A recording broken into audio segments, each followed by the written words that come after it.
Good morning, everyone. A warm welcome to all of you to the second day of our International Colloquium on Child Safeguarding. We start with a prayer from Father Orobato, and then we go straight into the day's presentations on the theme of culture, spirituality, and society. Let us first pray.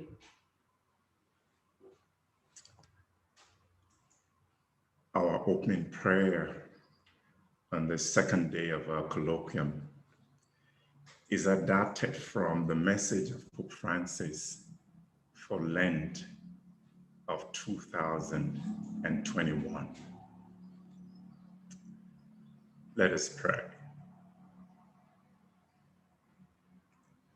As we begin our day, let us renew our faith, draw from the living water of hope, and receive with open hearts the love of God, who makes us brothers and sisters in Christ.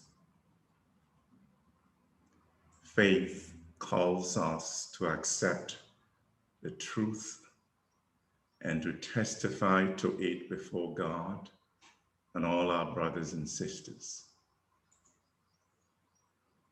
May God grant the Church and our society the courage and wisdom, humility and grace to act with justice, truth, and transparency in listening to the cries of all children, women, and men hurt by the evil of abuse.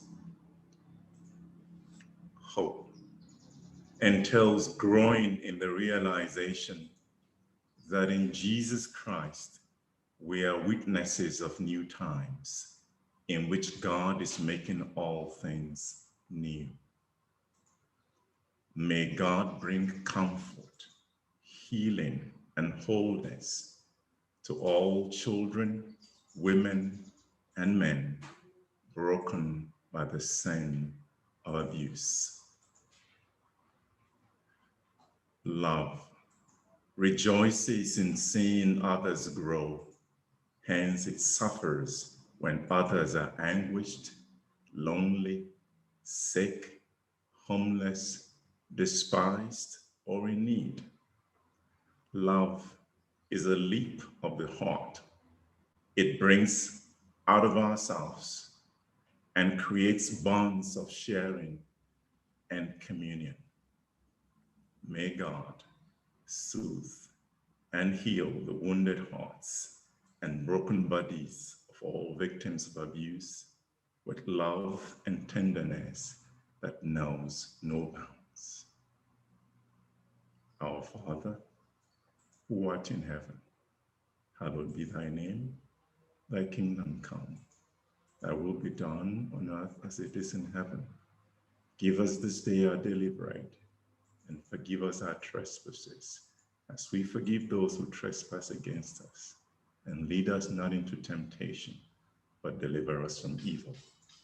Amen. Before I turn it over to our facilitator and moderator, Ms. Beatrice Mumbi, I'd like to recall a talking point from yesterday's conversation that generated a lot of reaction and conversation, actually.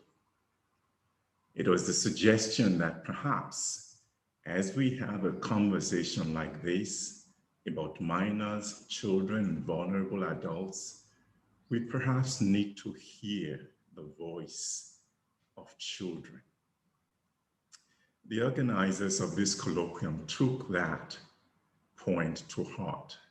And so yesterday we reached out to two children, two 14-year-olds, a boy and a girl. And we asked them the simple question: how to stop big people from doing bad things to children.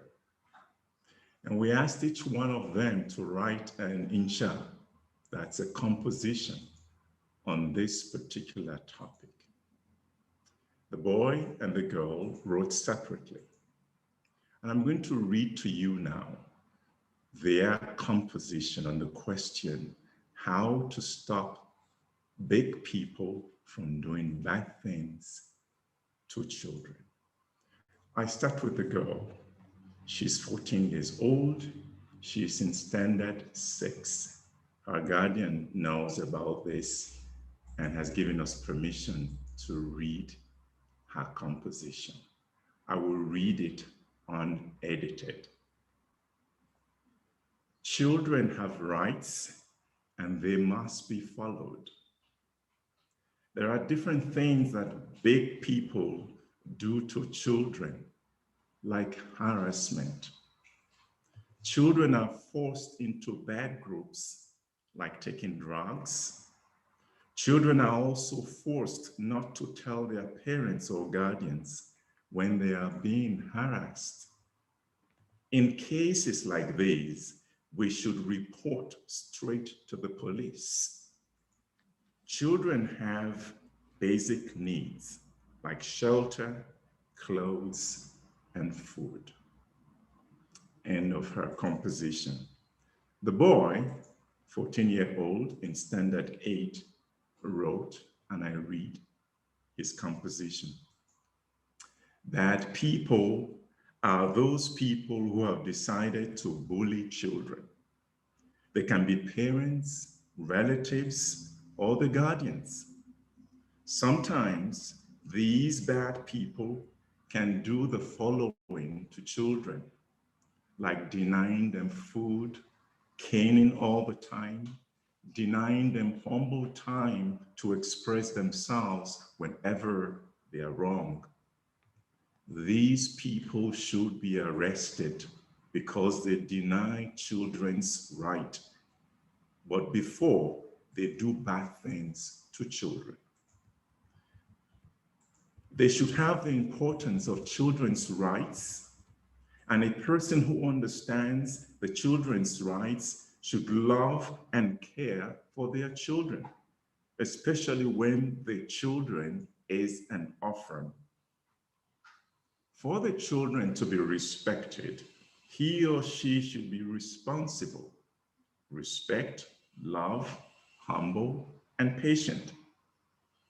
When you lack these, now you will be against the law, and no one will listen to you or care. And a good guardian should give you your rights. We have rights to go to school, rights to play, rights to eat, and the basic needs include shelter, clothes, and food. So there you have it, out of the mouths of babes. Over to you, Betty.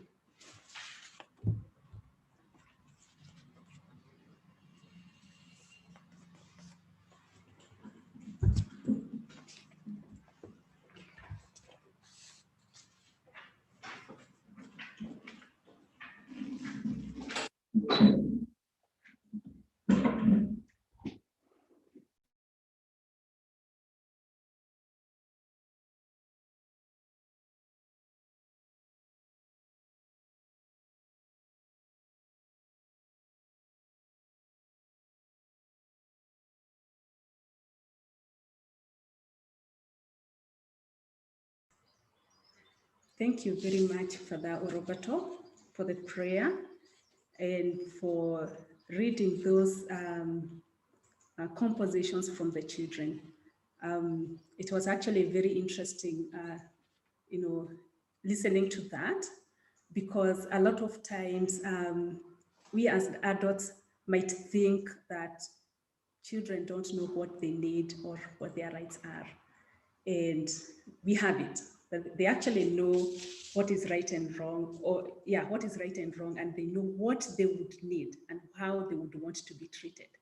So I think that helps us to answer yesterday's question as to whether we can have the children come and represent their views. So I think that is a good representation, and thank you very much. So today's topic is on, or rather theme is on culture, spirituality, and society. So today we get to hear quite a lot of interesting conversations that go deep into African cultures, language practices, as well as other issues that are quite important in this day and time, especially when you think about media and how that relates to child protection. So our first presenter is Dr. Joyce Kinyanjui.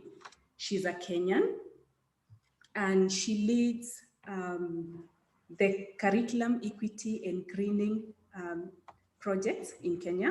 She's responsible for providing thought leadership, policy linking and advocacy and management for both projects. She was a visiting Ejda Global Scholar, I hope I read that right, at the Center for Universal Education at the Brookings Institution in 2016. She was a member of the Center for Universal Education at the Brookings Institution, Learning Metrics Task Force, and later with CUE's Learning Champion collaborations. Joyce previously worked as a program manager and executive officer at Women Educational Researchers of Kenya. She has over 30 years experience in the education sector, especially specifically in developing citizen-led assessments in 9 African countries and classroom-based assessments, mainly early grade reading assessments in English, Kiswahili, and the Maa language in Kenya. She has expertise in developing teaching and learning materials for mother tongue instruction and developing curriculum for various intervention programs. Her research interests are in classroom pedagogy, teacher training, mentorship and coaching, and girls' education. Most recently, she has taken a keen interest in issues around safeguarding, with leading her organization, Zizi Afrique, to develop a safeguarding policy. She holds a BA and postgraduate diploma in education, master's in education from Kenyatta University, and a PhD in arts from University of Zululand. Welcome, Dr. Kinyanjui. Good morning. Thank you for that introduction. And thank you for inviting me to participate in this important workshop, colloquium. And I want to go straight away. If that's okay, Beatrice, I can share my screen. Yes, please go ahead. Okay.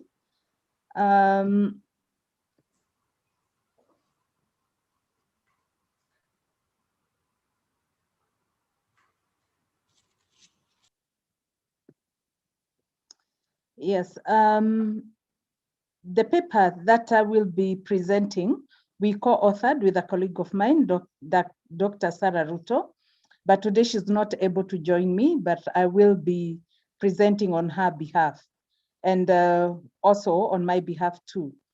Now, our theme or our topic is cultural beliefs and practices at the root of abuse. So as much as we are Christians, we are the faithful, we are still part of a community and society, and some practices, they do protect children and others do not. So today we want to look at 2 things, proverbs and saying. And as a way of introduction, proverbs and sayings are ways in which community knowledge is expressed and socially reproduced. So the proverbs that people will say in certain situations tend to reinforce the community knowledge and practices.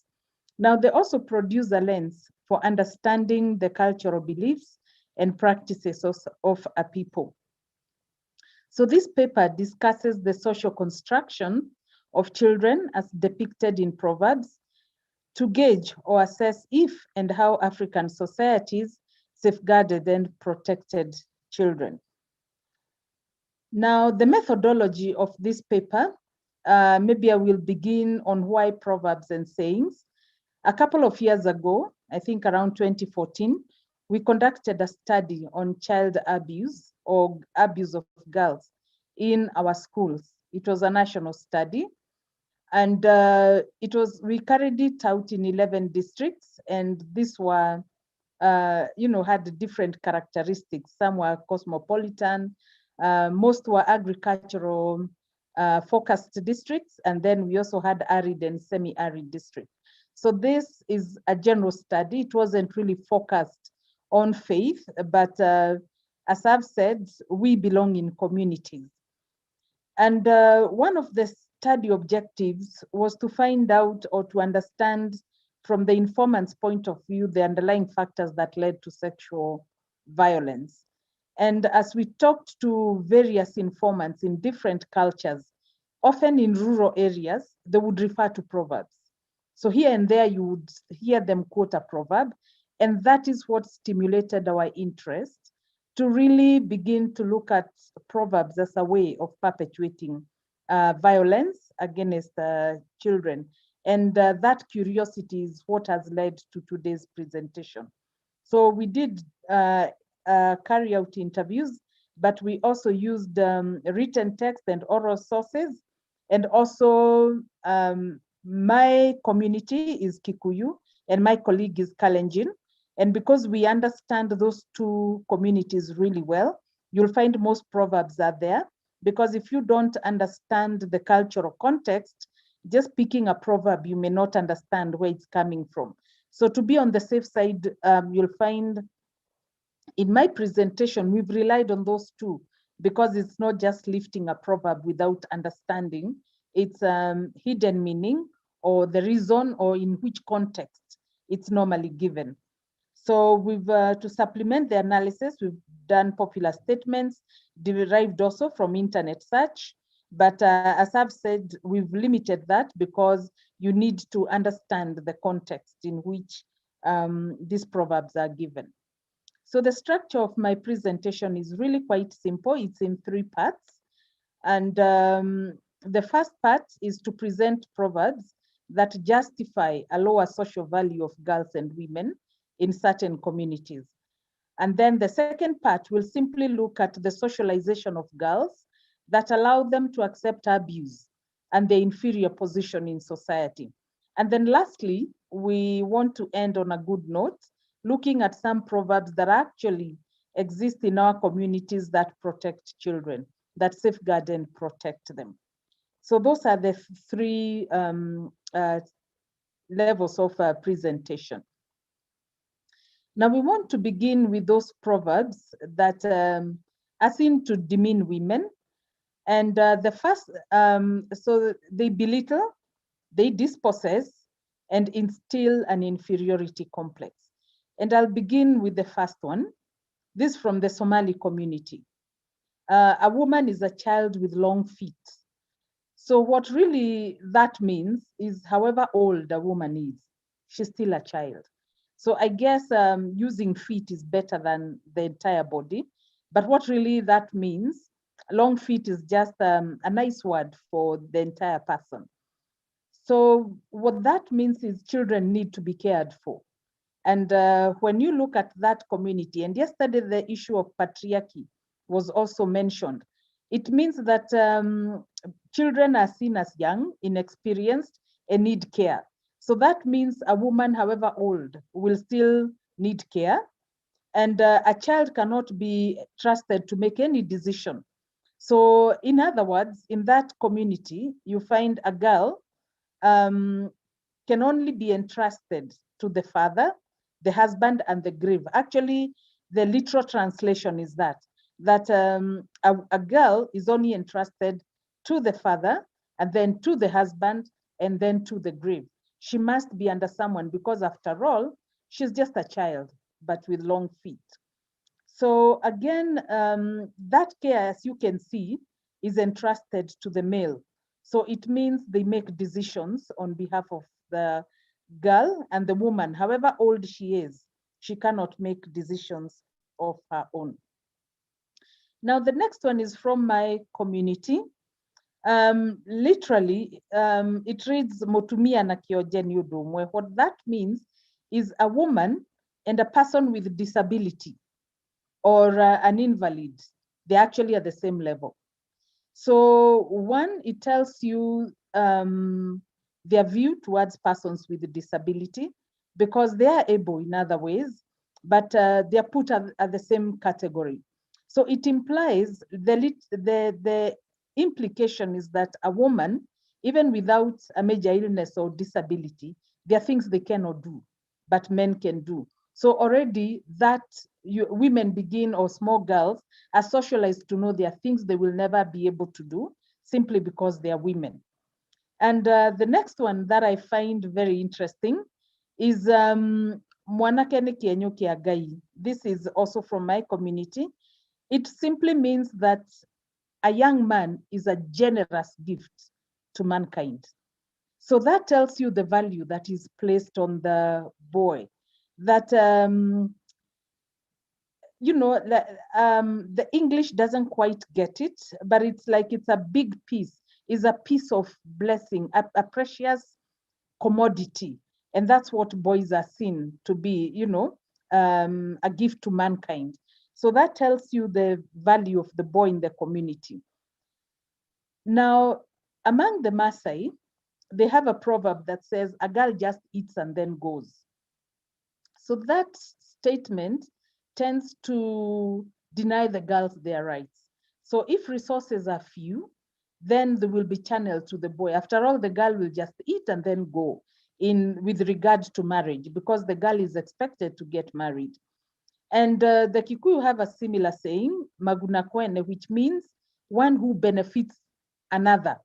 That's what girls are referred to, one who benefits others.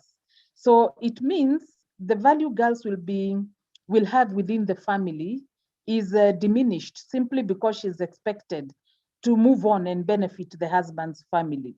And so neglect of girls and denying them their rights come in, because after all, their reference or their names refers to a person who's not useful to her family, but to another. Now, among the Luo, there are several proverbs that also depict the boy as a pillar, but the girl among the Luo, Nyako Ochot, a girl is a prostitute. So when you give, girls are referred to as that. And what that means is that this girl has many suitors. So again, it can justify molesting girls sexually, because after all, it is expected she will have many suitors, like prostitutes. And then also, the idea is that this girl will move and go away in search of a better pasture or another family. The way girls in, you know, the idea of rural setting, girls going to the big cities for prostitution. So again, it's not a good term, but that's, you know, that's the reference for girls. Then again, in the same community, I'll not try to read it because I'm not from that community, but I can read the English translation. It means a boy is a pole or a pillar, but a girl is a wildcat. So when you look at the idea of a boy being a pole, even in their burial, the boy is buried in front of the house because he's expected to continue protecting the family and they never leave. But a girl who is not married is buried outside the homestead. And if she was married and for some reason her marriage was not working and dowry had been paid, she will still go back, will be taken to the home where she was buried for burial. And then the reference of girl as a wildcat is something that is chased away from the homestead. When it comes, you have to chase it away. So alluding a girl is like a wildcat, it means she's a rogue member of society who needs to be chased to go and move to another community. Then again, we're looking at socialization that allows girls to accept abuse. So we can look at just a few on wives and mothers, because the girl is expected to get married and be a wife. The idea that a girl can grow to become anything else. We are still learning, and they're expected to be humble and to be gentle. And one such proverb is, a girl who is a tomboy is referred to as wajakihi. So if a girl is seen to be jumping around or doing things that look like a tomboy, it's a derogatory term. So again, it's supposed to shape girl to become this humble and gentle and composed person. Now, for those who thought that their beauty was something, again, they were put down. And even today, that expression, as I grew up, I had it. It means beauty cannot be eaten. So this one is to light-skinned girls because they are supposed to be really beautiful. Or a beautiful girl, according to the community standard, she will be put down by being told that. And yet there's nothing wrong with that.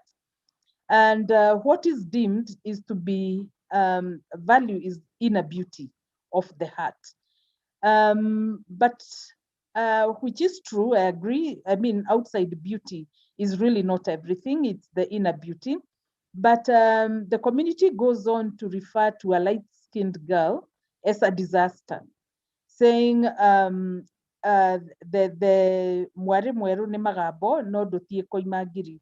The literal translation means that a light-skinned girl or a beautiful girl is a disaster, and one should be wary of marrying her.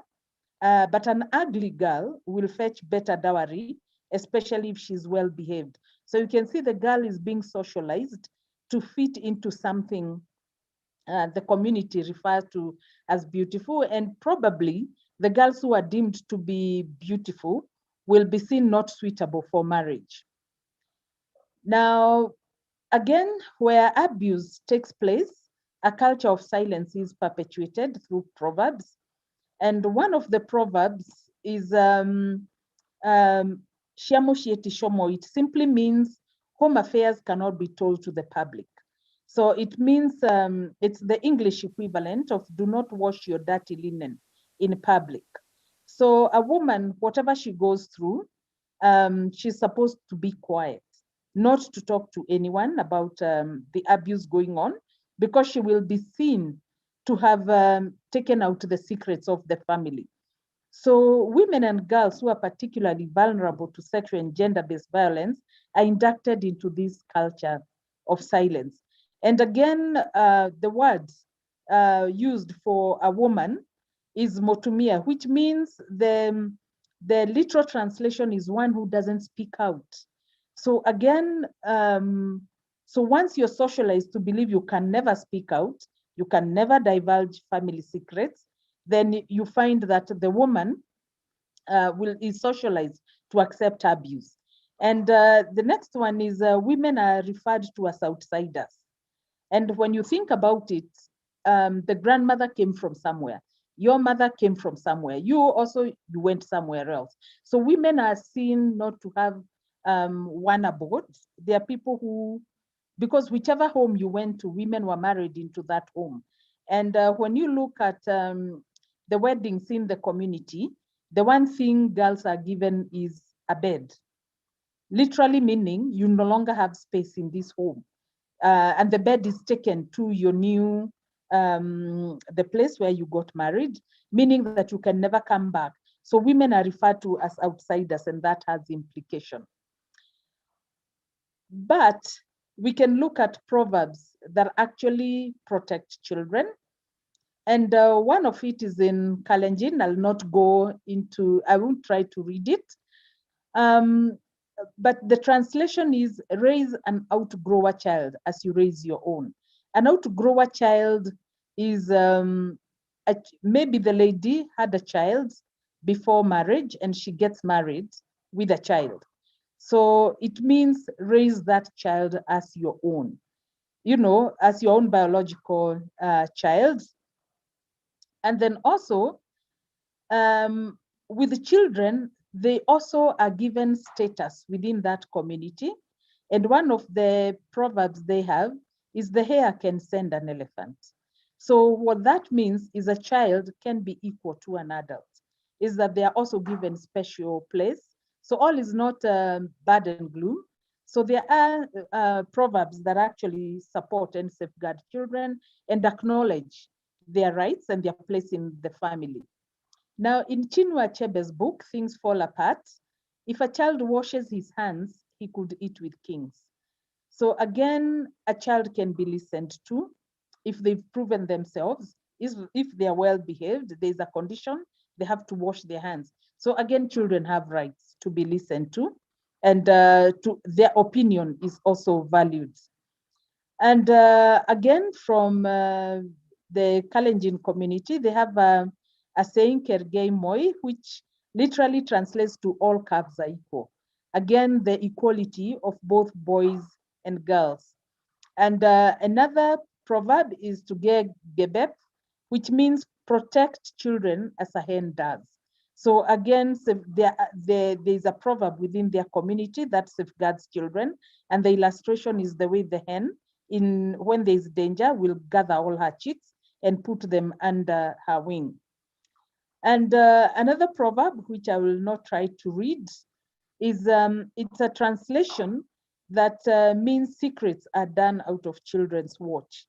So that means children should be protected from sexual acts that they are viewed not yet mature for that.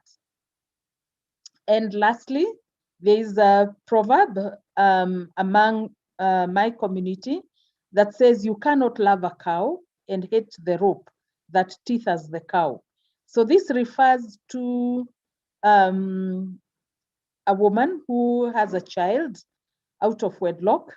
And if she gets married, even as people talk, whether it's a dowry negotiation or she has moved to this family, is she will come with her child. And you cannot love the cow. The cow in reference is the woman. And the rope, which normally is dirty, doesn't look so nice, is referring to the child. So you have to love them both, and you have to take them both, the cow and the rope that tethers it. So those are some of the proverbs. And as I was thinking about this, you know, the place right from childbirth. For example, in our community, when a boy is born, ululations are 5 for a boy, and for a girl, they are 4. So right from birth, it shows the value that boys are given. And then the socialization process that takes place in community. And then as you enter adulthood, you're expected to be quiet and to be respectful and never to talk about your issues. And then that perpetuates abuse. And in different communities, the reference to a girl may also perpetuate abuse. And also the idea of dowry. The more, you know, I meet different situations, I keep wondering on the place for it, because a girl is simply seen as a commodity that can be sold to the highest bidder in many communities. And that, with such a foundation, it becomes very easy to abuse, especially the girls and also the women, and for them to continue being quiet, and that perpetuation continues. So I want to end my presentation there, and thank you for listening to me. Over to you, Beatrice.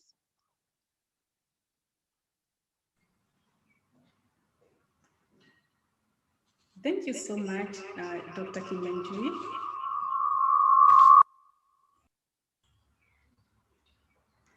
Thank you so much, Dr. Kinyanjui. That was a very, very brilliant expose, if I may call it that. I think all of us grew up listening to some of those. And I really liked the proverb that says all calves are equal. Because if that was to be the case in reality, I think we would not be having this discussion today. But thank you very, very much. I think we relate to most of what you have presented. And I look forward to the questions from, from the participants, because that speaks to all of us, I think. So I will invite the next presenter. Write your questions in the Q&A section. We'll tackle them after the presentations are done. And we hope we'll be able to handle that. So thank you, Dr. Kinyanjui. Our next speaker is Dr. Anna Marie Pauline Campbell. She is from South Africa, and she will talk to us about African spirituality at the service of protection and safeguarding. And Dr. Anna Marie has worked in Ignatian spirituality for over 20 years. And she heads up the spirituality work of the Jesuit Institute in South Africa. Her focus is the training and supervision of spiritual directors. She's an editorial advisor to the Way Journal of Spirituality and has authored articles relating to training spiritual directors in an African context. She has served on the editorial board of Spiritus and is currently on the editorial board of Upper Room African Ministries. She's currently contributing to a revision of the book, The Spiritual Exercises Reclaimed, Liberating Possibilities for Women Making the Spiritual Exercises. Welcome, Dr. Pauline. Thank you so much, Beatrice, and big thank you to the Jesuit Conference of Africa and Madagascar for having me. I think this is a very important timing for this colloquium.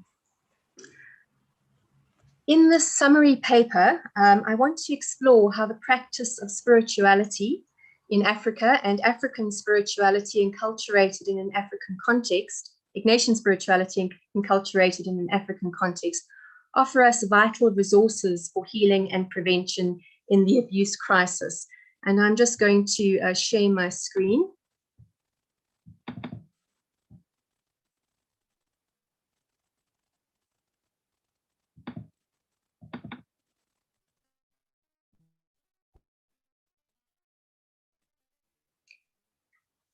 So I think that while these are resources for us in Africa, African spirituality and Ignatian spirituality in African context, they may also offer us a distinctively African contribution to address the crisis of abuse globally, or to make a contribution towards that.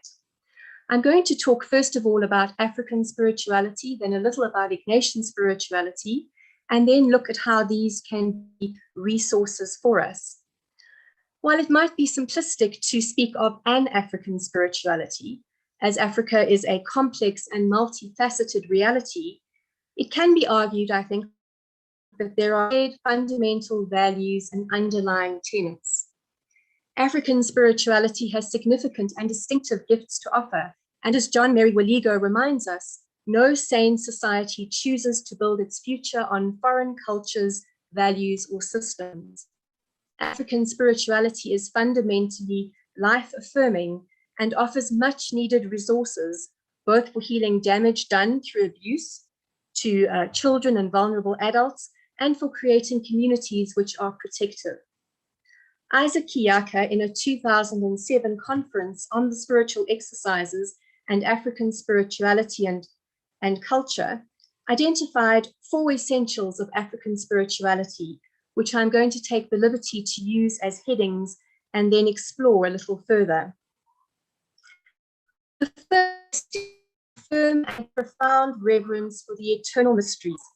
Unlike many Western societies which tend to split the sacred and the secular, and which are becoming increasingly a-religious, in Africa, all of life is seen as sacred and is permeated with the presence of God. Kenyan theologian John Mbiti said, Africans are notoriously religious. Wherever the African is, there is religion. Life and faith are never separate. Secondly, in Africa, there is an approach of ongoing formation, reformation, and transformation that sees the importance of passing on wisdom to the next generation. This is especially important at times of significant transitions and at times of initiation. And often storytelling is a vital part of this transfer of knowledge and wisdom within the community. Thirdly, there is an intrinsic unity of the individual and the community. The well-known African proverb, Umuntu bumuntu bubantu, a person is a person through other people, encapsulates the sense that what affects one affects all. As Sandima has said, we must demand reparation for ourselves because we are not merely ourselves, and for others because they are also ourselves. Sin is understood as having implications for the whole community, and therefore healing and reconciliation are also a community concern. As Orobator writes in Theology Brewed in an African Pot, when we recall that life is a shared reality and event in Africa, it makes sense to think of sin as the poisoning of the community's lifeblood. Fourthly, we live interconnected with the universe, understanding that it is a living web in which we are in communion, finding God in all things and all things in God. This sense of interconnectedness includes the ancestors, the unborn, and the created natural world. This understanding of our interconnectedness also impacts our sense of sin as being a disruption of the harmony of this community.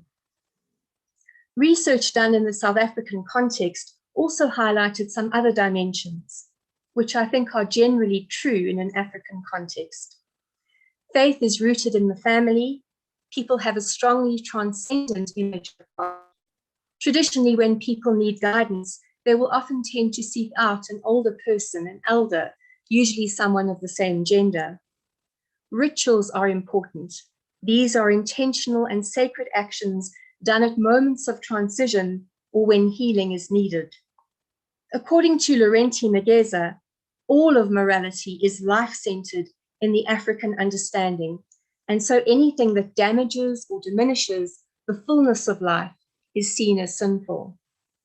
It is important to note, however, that in some parts of Africa, people have become increasingly disconnected from their roots and traditional practices of African spirituality through the impact of urbanization, the breakdown of family life, and the impact of social media, and so on. And we might need to reflect on how the life-giving practices of African spirituality can be reclaimed in a new way. I want to move now to looking at Ignatian spirituality. Although Ignatian spirituality comes out of the experience of a Spaniard some 500 years ago, it is, I believe, a significant resource for us in Africa in the abuse crisis. Ignatian spirituality, enculturated in an African context, takes the gifts of African spirituality seriously and has many striking connections with it. Like African spirituality, for Ignatius, there is no split between sacred and secular, but a deeply integrated sense of God present and active in all of our human life and existence. God is to be found in all things. It is also grounded in intense gratitude and reverence, and it begins with and reverts to the awareness of the presence, the power, and the care of God everywhere, for everyone, and at all times. Ignatian spirituality is life-affirming, and God is seen as the creator and as the source of all good. Ignatian spirituality encourages people to notice and value their own experience of God, and so mitigates against clericalism and patriarchy, which we saw yesterday are very strong factors, risk factors for abuse. In an Ignatian worldview, as in an African worldview, there is an awareness of the forces of good and evil and the need to engage in the discernment of spirits. Sorry, Ignatians. I think your slides are not moving. Ah, thank you. Thank you so much, Beatrice. Ignatian spirituality teaches a reflective, discerning approach to life, evidenced in the daily examen of consciousness. Ignatian spirituality has a deep respect for God at work in the person and in their culture, and the exercises are always adapted to the one who is receiving them. In South Africa and in many other places, Ignatian spirituality is shared in parishes and schools, and its methods of prayer have been found very helpful for using with children. The spiritual exercises are an intensive experience of retreat that has emerged from the experience of St. Ignatius of Loyola, and they offer a profound conversion process. This retreat may be made residentially over 30 days or over the course of 9 months to a year, or in other contexts in daily life. The person prays particular material each day, following a conversion dynamic, and meets with a spiritual guide. The journey begins with meditations that draw them into an awareness that they are deeply loved and that they are part of the interconnected web of life that God is constantly bringing into being. That graced awareness draws the person into a deep grappling with brokenness and sin, both individual and communal, and an awareness of God's mercy. Then, in praying the life of Jesus imaginatively and viscerally, there is a remodeling of mind and heart to become more like him. Key meditations significantly help the person to let go of inordinate attachments, for example, to power, to influence, or to wealth, to become free enough to make a fundamental choice or election or a reform of life. Praying offers a call to solidarity with Jesus and with all those who suffer. And then there is a movement into the sharing of the joy of the risen Christ. The final part of the spiritual exercise is the contemplation to attain divine love, embeds the person in a deep sense of gratitude, out of which flows a desire to offer oneself in service. One cannot truly make the exercises, I believe, and not be radically challenged and transformed by them. They are a powerful dynamic for transformation. So what does all this have to say to the issue of justice for victims and survivors?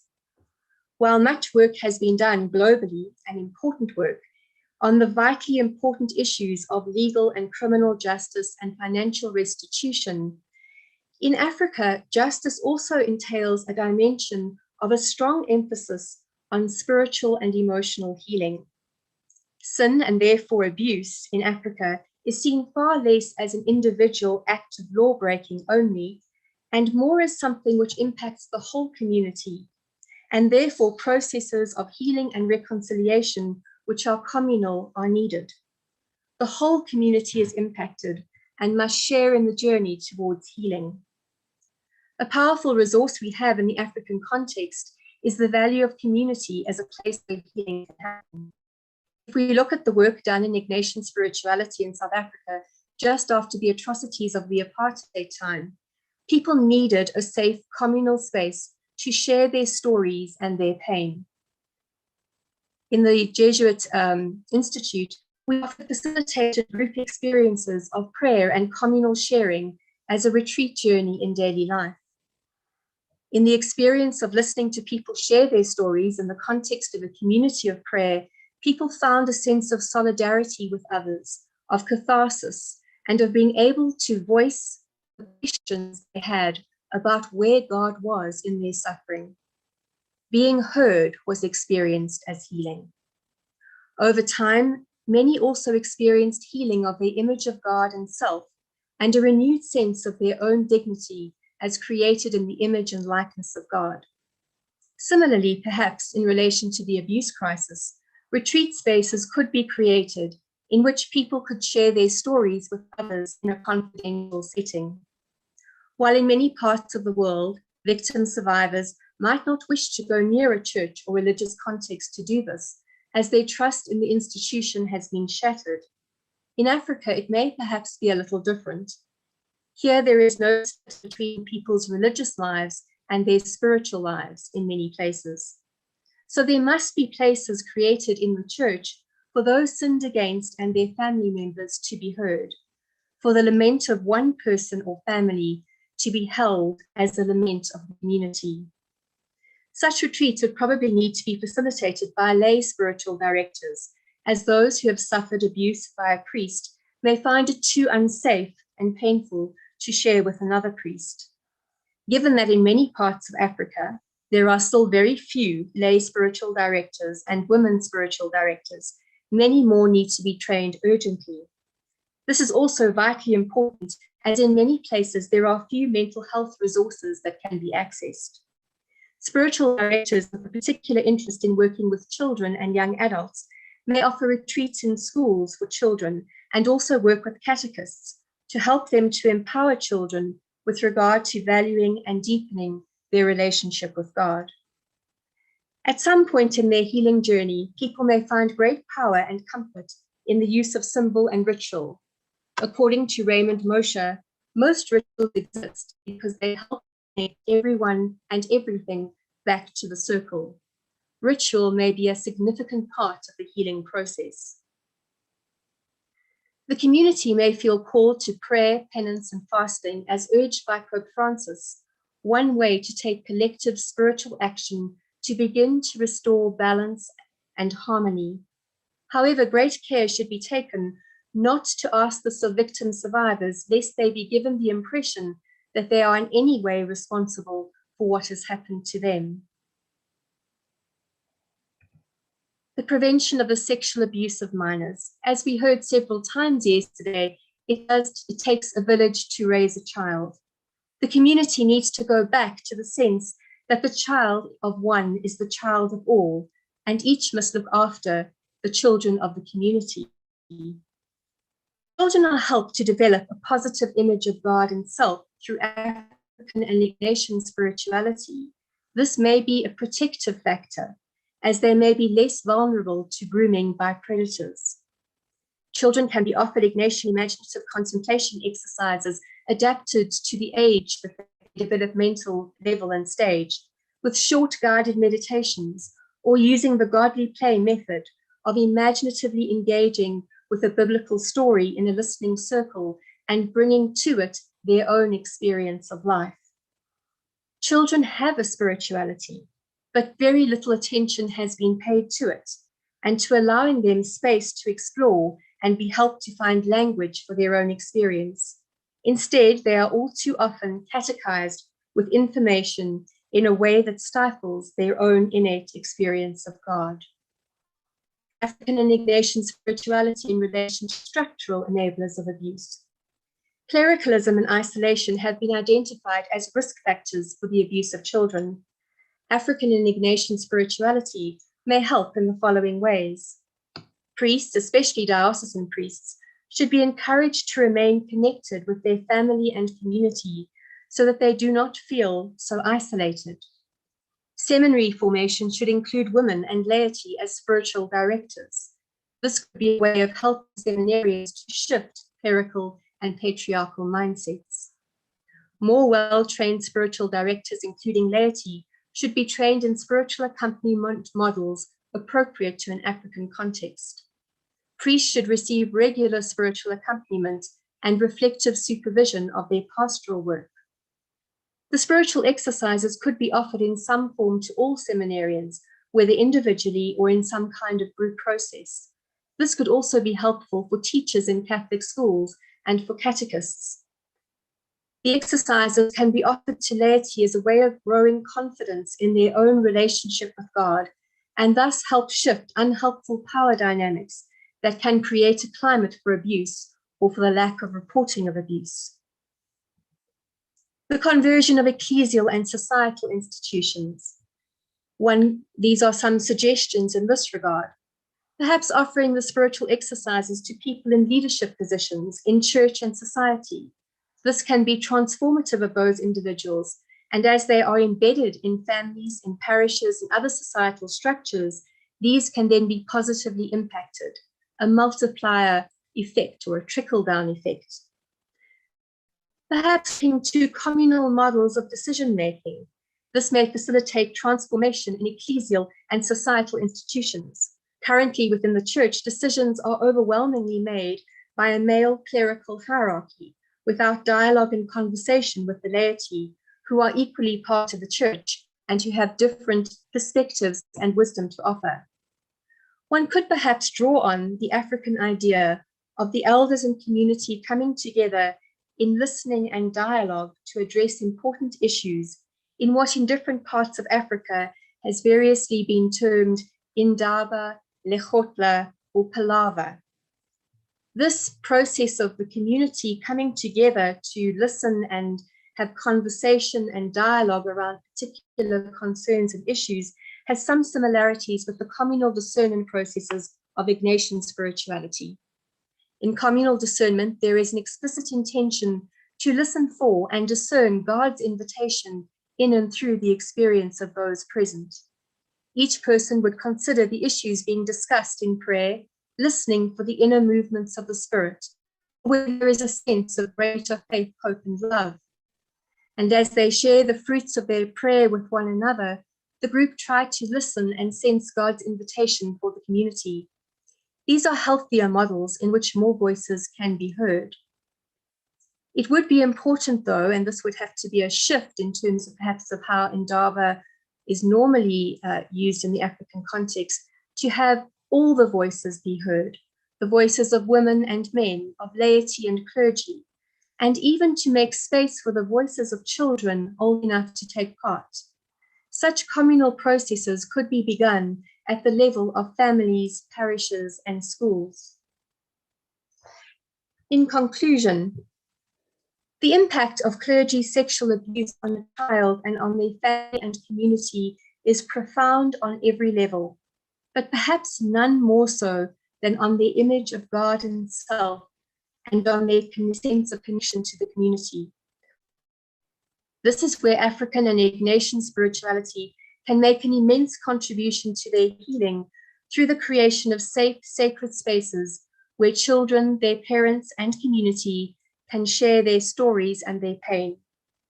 Additionally, in terms of prevention, the more deeply formed people are in a healthy spirituality, the more self-aware they are likely to be. This means they will be less likely to abuse and more likely, if they have a problem, to recognize it and to seek help. The spiritual exercises are a process of conversion in which people may be deeply formed, reformed, and transformed. And this process should be made available in a multiplicity of ways to people, and particularly be enculturated in the African context. The exercises offer a deep experience of initiation into the way of Christ. A child whose spirituality is nurtured and who feels supported within the community will be more likely to seek help if they are being threatened or abused. Structurally, we need to draw on and develop the more communal, inclusive, and discerning ways of addressing concerns and making decisions that are already available to us through the gifts of African and Ignatian spirituality. Finally, globally, spirituality is an underdeveloped dimension of our response to the abuse crisis. And I believe that this may be an area where the African continent can make a particular contribution to both healing and prevention. Thank you. Thank you very much, Dr. Anne-Marie. That is very, very insightful. And you actually bring out the issue of resources that we have, and we have not really made use of them. African spirituality, Ignatian spirituality, I think those are important concepts that we need to develop and make use of. So thank you very much. We go to the next speaker, and this time we are going to look at media ethics in the age of abuse, challenges, prospects, and lessons learned.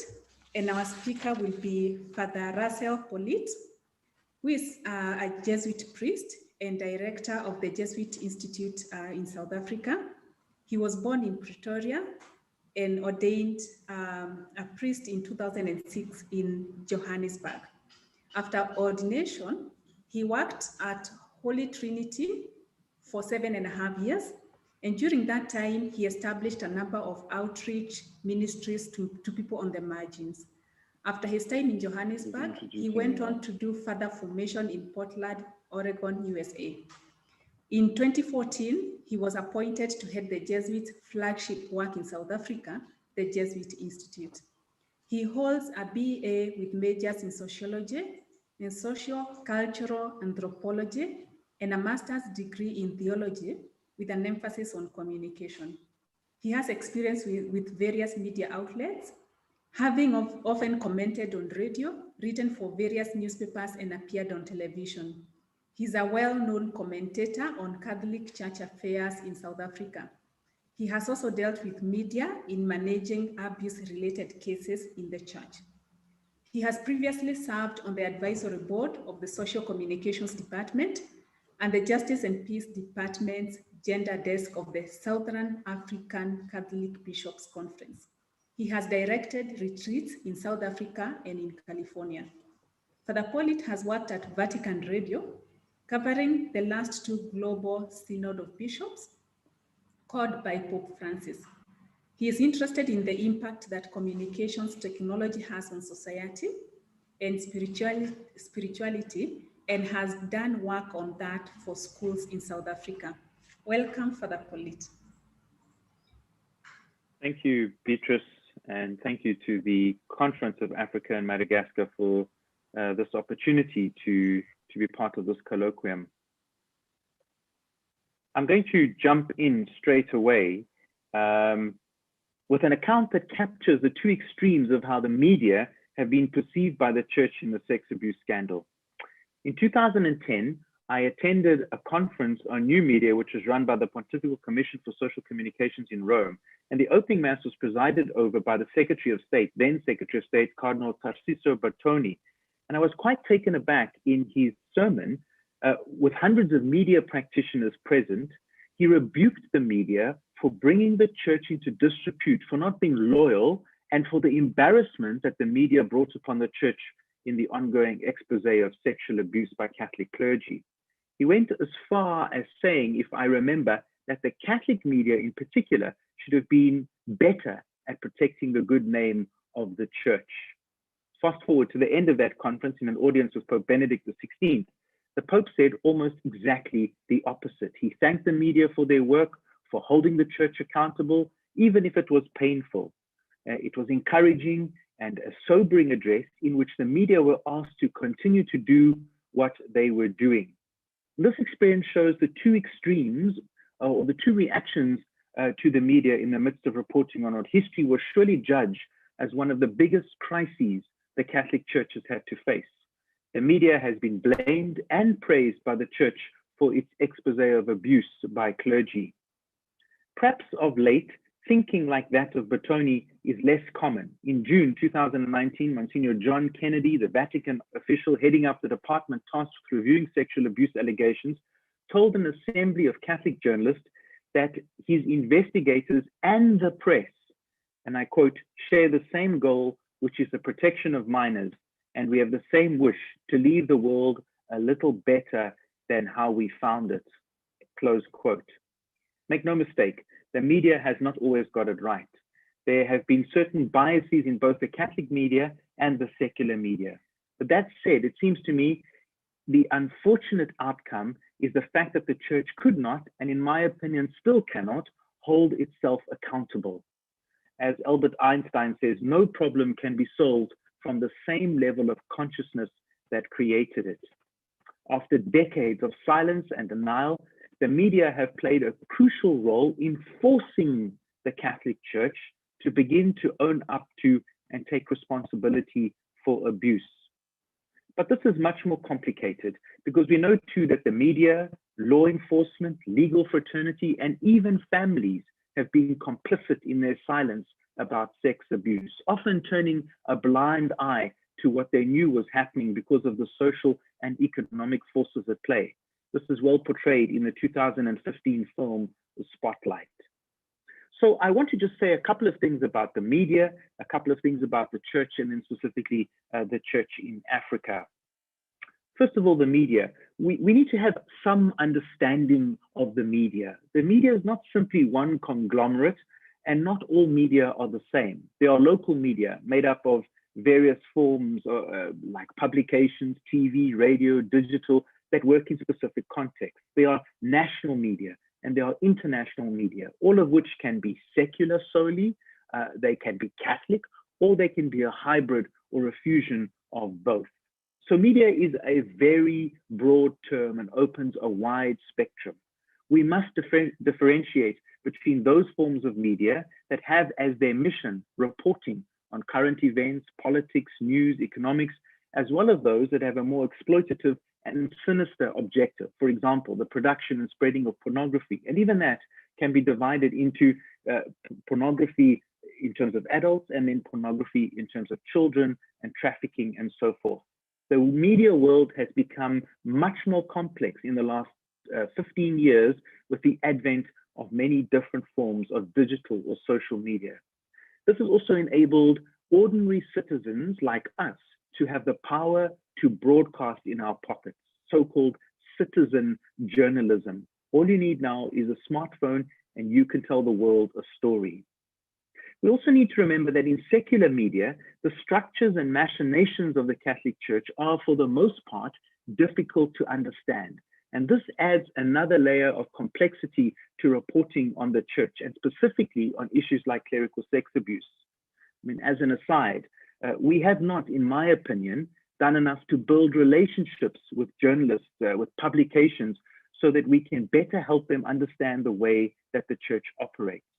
And this is particularly poignant in the area of authority, responsibility, and accountability in the church's structure. As an increasing number of journalists who do the so-called religion beat are not Catholic or even churched for that matter, it seems to me that the responsibility lies with us, the church, to help them understand us better so that what they put in the public domain is accurate. This has become more difficult when the media are perceived as pariahs or as people seeking to expose you, and we fuzz things in the structures that we have. For example, often press statements made by the church use a style and a language that is not accessible to those who receive them. And this leads to misunderstandings and problematic interpretations, which have the potential ultimately to strongly influence and shape public perception of the church. We also need to acknowledge right from the start that individual journalists and media outlets have certain motivations and limitations themselves. I've looked at these much more extensively in the written paper, but for time and space purposes, I will just highlight these things. So there are ad intra motivations and limits. For example, questions around truth, bias versus objectivity, politics and the role that politics plays in media, the personal beliefs of the person who is writing or reporting, their knowledge of the subject, economics. Media is a business. Journalists seek a salary, but publications also are run like a business. The difference between reporting and analysis, and how public opinion reflects and drives what the media publishes. So given the nature of media and journalism, it is quite difficult, in my opinion, to impose a single professional protocol on journalists. Media outlets generally have guidelines and standard practices for journalists to try and ensure ethical conduct. There are also journalists that work as freelancers, though, that may not necessarily be held accountable by an outlet. Journalistic freedom and freedom of expression are key principles that must be upheld. And it's also worth noting, too, that in this new world of media, so-called citizen journalists have no guidelines, no code of ethics, no professional training, and can make information available on social media networks with no filters whatsoever. An example of this is the filming of the tragedy in the US of the killing of George Floyd, which was done by people on their cell phones. There are, however, broad ethical concerns that confront every serious journalist and media outlet. Once again, I've looked at these in more depth in the written submission, but just to mention them very briefly, the question of accuracy, is what you are writing accurate? The way that you treat sources, and this is especially sensitive when it comes to children. The question of bias, the way that information is gathered, is it done in a way that is secretive, or is it done in a way that is out in the public domain? Is the story or is the reporting done in a way that minimizes harm to the victim? And what about conflicts of interest? Those need to be taken into account. So let's look a little bit at the church and media. We would be remiss to think that the media is an institution which is somehow outside of the church. The church itself is media in the sense that it is part of the public circuit of institutions that offer ideas, that inform, and generate practices which seek to form perceptions and indeed shape people's thoughts and people's lives. The core business of the church is that of communication. The church is, for almost a century now, at the forefront of using media and has often been the place where the latest media has been used first. Despite this, the church was unable to manage the crisis and the following massive fallout that would come with sexual abuse. An interesting case study is that of the pharmaceutical company Johnson & Johnson.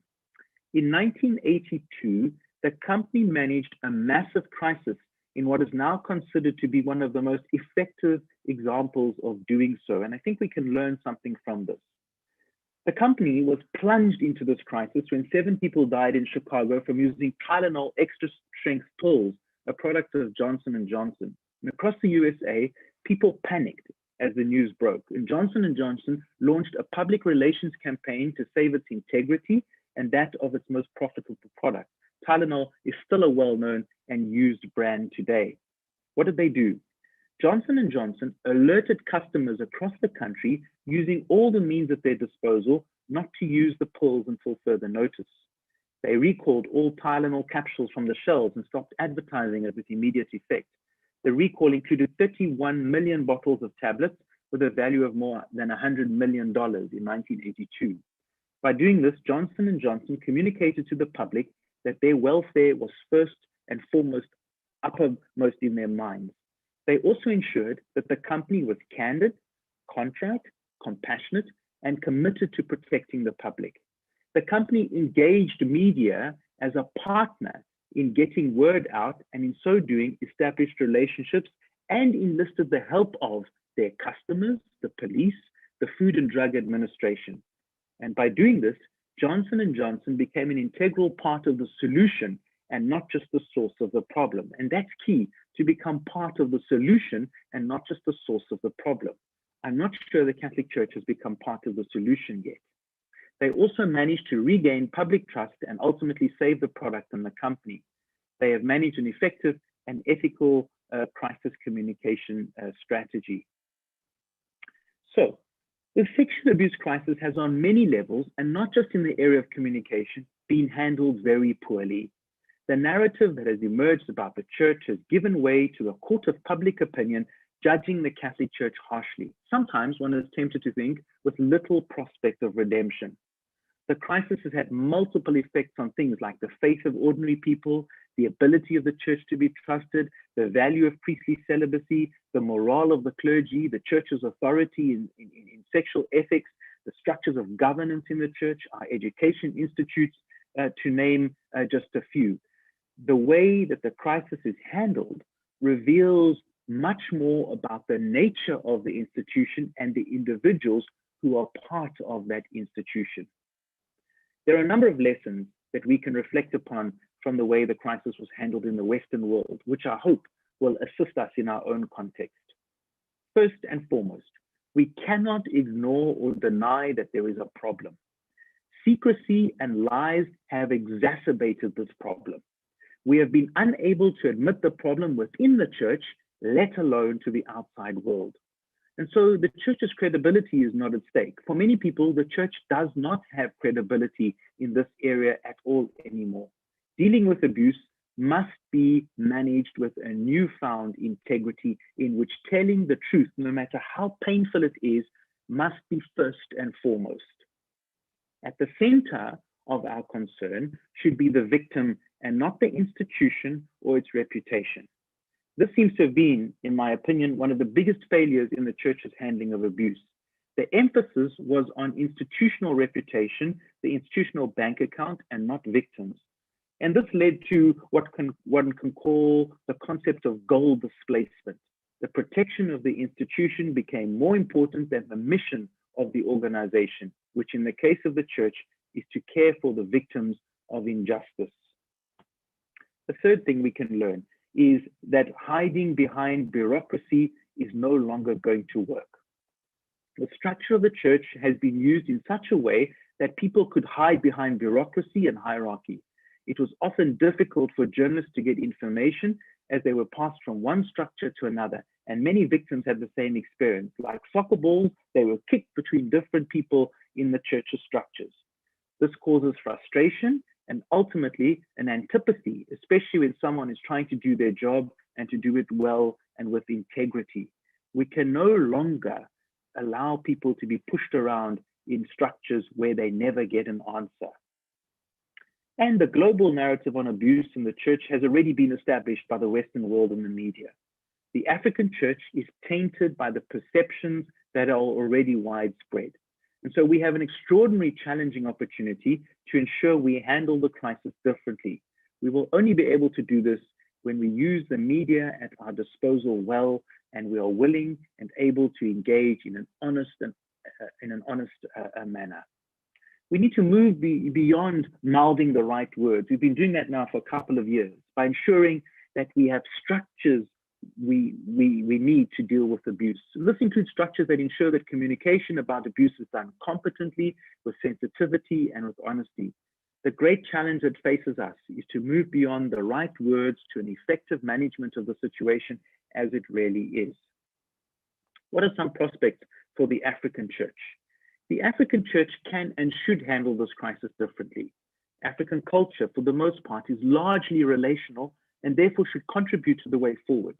The Nguni term Ubuntu, which many people have used, should be central to the African approach to dealing with abuse. So first of all, I think we must not be afraid to be honest. The African church must not be afraid to speak the painful truth publicly. We must take ownership of the abuse problem. This is the first and foremost requirement for justice. We cannot contain the problem or hide it. Although the focus of this conference is the child, we need to be cognizant of the fact that abuse in the church is a much wider phenomenon. For example, the sexual abuse of religious women by clergy.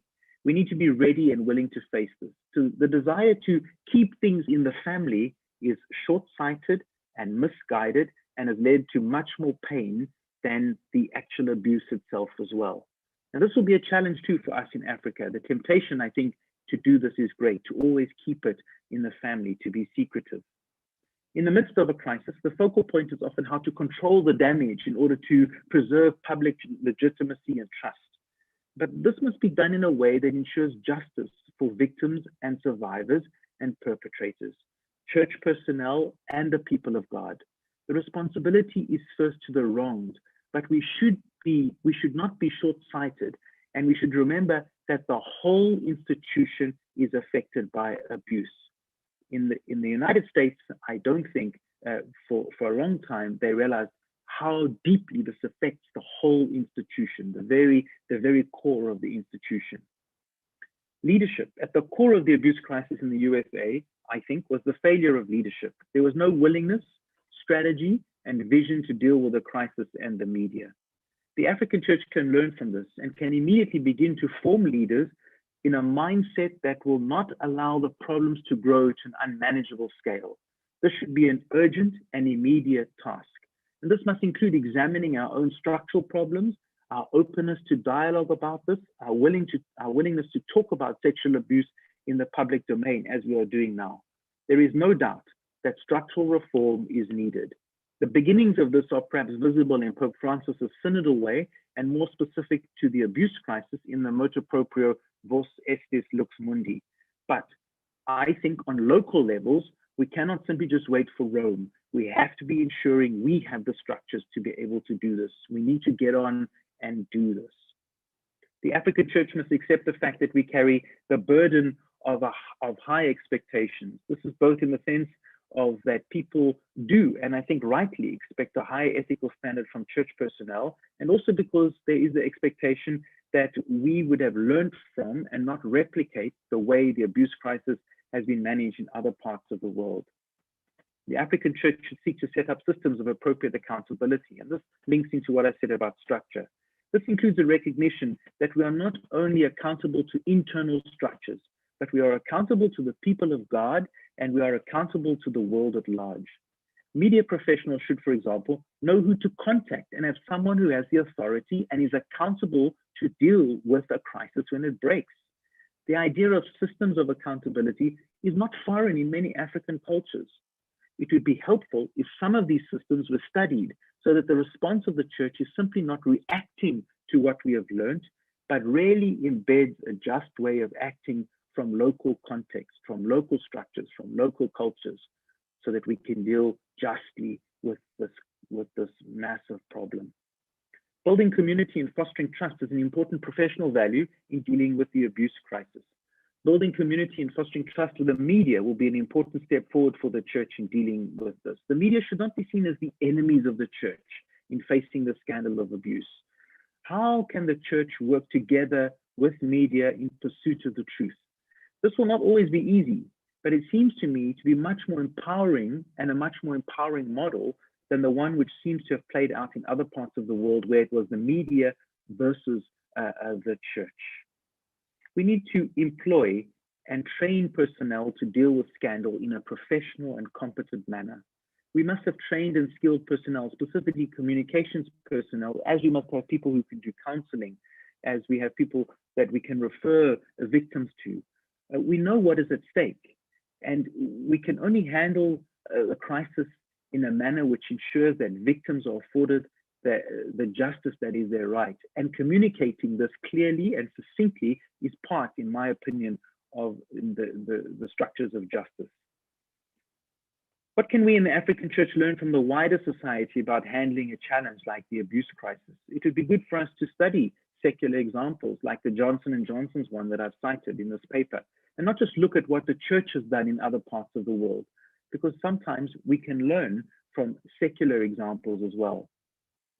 A key question which arises from the abuse crisis that continues to plague the Catholic Church is, how does an institution that has lost trust and credibility with its constituency restore that? And I think the way the church in Africa responds to the crisis of sexual abuse will be closely scrutinized. If the African church responds in a way that is transparent, with justice to all as the ultimate end, one could suggest that the African church has a key role to play in restoring some trust and credibility in the global church. And a way of beginning to do this would be to change the media narrative about the way the church has confronted abuse. And this is a challenging task, but I don't think it is impossible if the African church seeks a true conversion. Our worldview and our structure need conversion. And our conversion and the fruits of that conversion are the key, I believe, to a newfound trust and credibility. This will mean being liberated from our own fear of change or of truth. And to end, I want to quote Nelson Mandela, because he reminds us, I learned that courage was not the absence of fear, but the triumph over it. The brave man is not he who does not feel afraid, but he who conquers that fear. Thank you.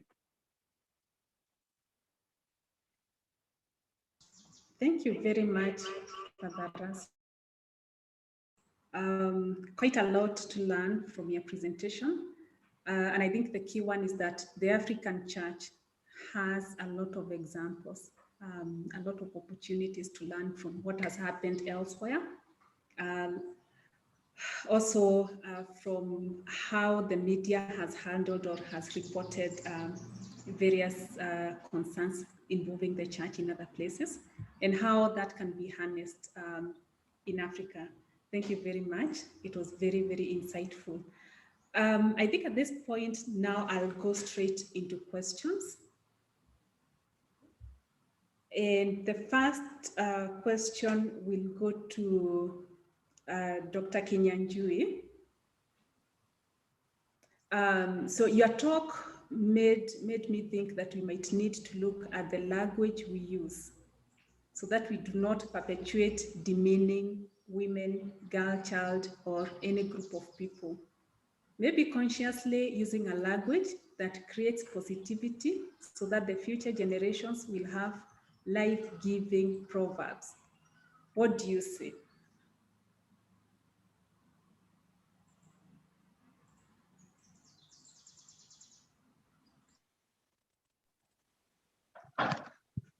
Yes, I think the issue of language is important because there are positive aspects. It's not all bad. I think we can focus on what is right. And I think from a religious point of view is, I think about when Apostle Paul says, there's neither Greek nor Jew. I think all of us have been called out of our cultures to a faith that respects both men and women. So when I think about the government is doing its part, and also as a church, I think we have a role in reinforcing the fact that I come from a certain culture. There's a superior culture that is dictated by our faith. That's how I would think about it, but maybe the spiritual leaders here can comment on that. Our role in dismantling some of these stereotypes that exist in the communities where we exercise our faith. Okay. Fair enough.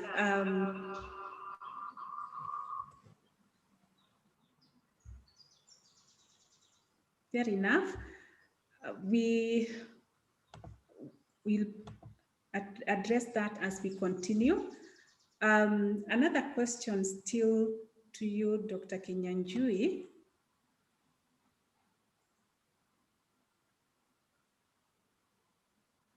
So our way of thinking and acting is deeply and culturally rooted.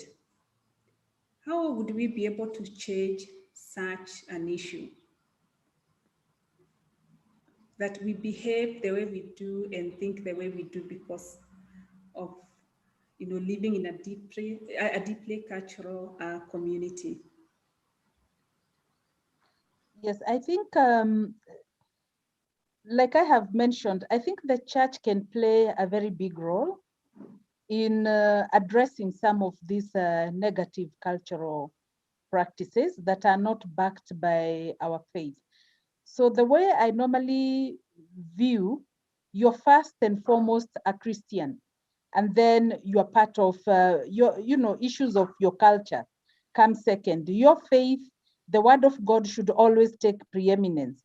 So in changing our thinking is, I think, focusing on the things that are good and correct in our culture, and making our stand and beginning to talk slowly. Whether, I also saw a question here about whether we are involving the leaders that we have, whether spiritual or government, because once our leaders begin having a different narrative, then the likelihood of the community turning becomes much higher. Or maybe someone else with a better idea can help me on how do we change our mindset. I think education and our faith are two powerful tools we can use to change our mindset. Thank you very much. Dr. Anna Marie, would you like to add onto that? No, I think I'll leave that one. Thank you.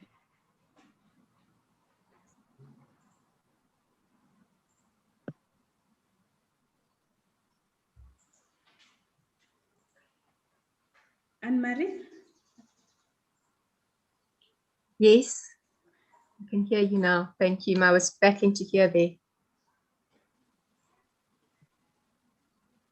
Would you have anything to add on to what Dr. Kinyanjui said? Sorry, I lost connection a bit there. Can you repeat the question for me? In a minute. It's mostly about, changing how we behave and think, considering that we do this because of our deep connection with our culture. I think it's a difficult one. Certainly, we are influenced tremendously by culture, but we have the possibility to see what in our culture is proving to be life-giving and what is choosing to be less life-giving. And so I think there's something about discernment that needs to happen there, that we have to kind of sift things. And I think sometimes there's a deliberate process of needing that aspect of reforming the way that we think about some things. You know, if we look at the issue, for example, that Dr. Joyce was talking about in terms of the way that women are sometimes viewed in some of those proverbs, and we see that that is not something that is life-giving, that is not something that is going to be helpful in terms of the abuse crisis, then I think we have to start to look at, are there different ways that we can begin to think about these things and to bring them into our conversations and our dialogues, to start to shift some of those things that are less helpful. And still staying with you, there's a question about how to inculcate Ignatian spirituality within the church.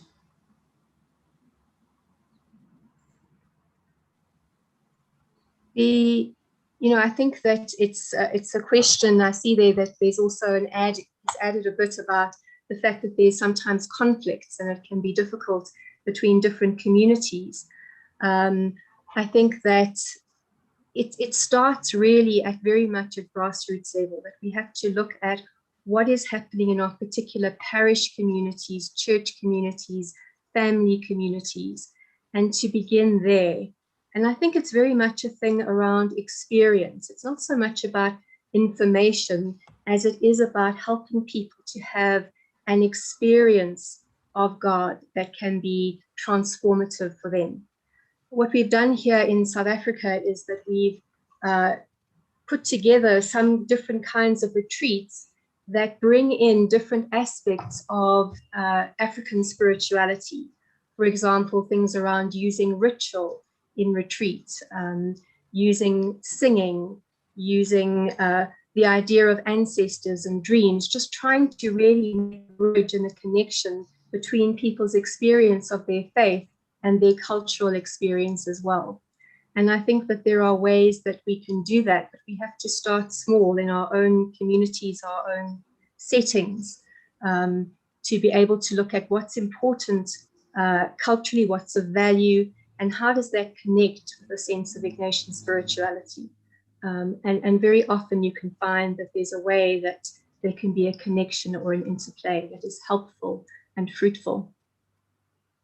Thank you very much, Dr. Anne-Marie. So the next question goes to Father Russell. Being secretive is the wrong attitude, though it is still very widespread in the church when dealing with issues such as sexuality. Open and public discussions on these topics are still deemed as inappropriate. For example, when referred to in the religious communities. When transparency is called upon as the right approach, we are told that this does not apply to this context. What seems likely to me is that the church is open to a concept of selective transparency. How do we deal with this? Thanks, Beatrice. That is a massive question. I mean, I think to use the word selective transparency is probably correct. I mean, for example, if one thinks about finances in the church, we've got pretty much the same problem. There's a real ecclesiological conversion, I think, that is needed. You know, I think, and that's the thing that I keep pondering, and I keep wondering in what way and how we move about doing this, because I think it's not just a case of changing one or two things. I think that you know, there is a deep need for a structural conversion, for an ecclesiological conversion, and that's going to take time, because that's got to sink into the hearts of those in power in the church, but all of us in the church, not just those in power. Because at the root of a lot of these things is the issue of power. Who holds the power and who doesn't have power? And until we're willing to have conversations about that, open conversations about that, and not just talk about it. Here's another good example. I mean, at the last two synods, I've heard endless conversation in the sessions about the role of women in the church. And every now and then you think, okay, things are going to shift. But in the last 10 years, nothing has significantly shifted. There's still, the words we speak still haven't taken root in the actual way of thinking and of doing things. And that's what we've got to work towards. And I'm not a psychologist or a sociologist, in terms of structure, how one does this. I think that open and public discussions on these topics are important. And if people are saying that they're inappropriate, especially in religious communities, I think straight away, one says, okay, what's going on there? What have we got to hide? We need to be talking. These things need to be aired. There should be no topic that is tabooed when the lives of people, whether that's children or religious, whoever else are at stake. And maybe it's only going to happen as well if we just simply keep pushing. I think when you draw a line in the sand and there's a boundary and you say this far and no further, and I'm simply not going to entertain this anymore, that's maybe the way that slowly this changes the ecclesial culture that we live with, because I believe that a large part of the problem is our ecclesial culture. Okay, thank you very much for that response. So the next question goes to Dr. Kinyanjui, and it is still on the use of proverbs. They are powerful tools that can help but also destroy, as we saw from the examples you gave. But they tend to be more used in culture and mostly in the villages. So probably, out of the cities and towns. So when now in the cities people come and they meet, they really don't share the same language and also the same practices. So they tend to use more coded language, especially when it comes to young people. And I think in Kenya we have seen this, the evolution of Sheng, a language that is a mixture of several languages. How do we as adults try to enter this world of new coded language of the young generation and help them to do away with the demeaning aspects of their proverbs? Because within this new coded language, there's also a lot of, demeaning terminologies. Thank you. I think it's more of the way after you read it, it reads more like a correct statement. It's true. I think the language is just a way of expressing ourselves, our ideas, our worldview, and our beliefs. So you'll find even among the young people, even if they don't speak the language, they have a few things, like you're saying.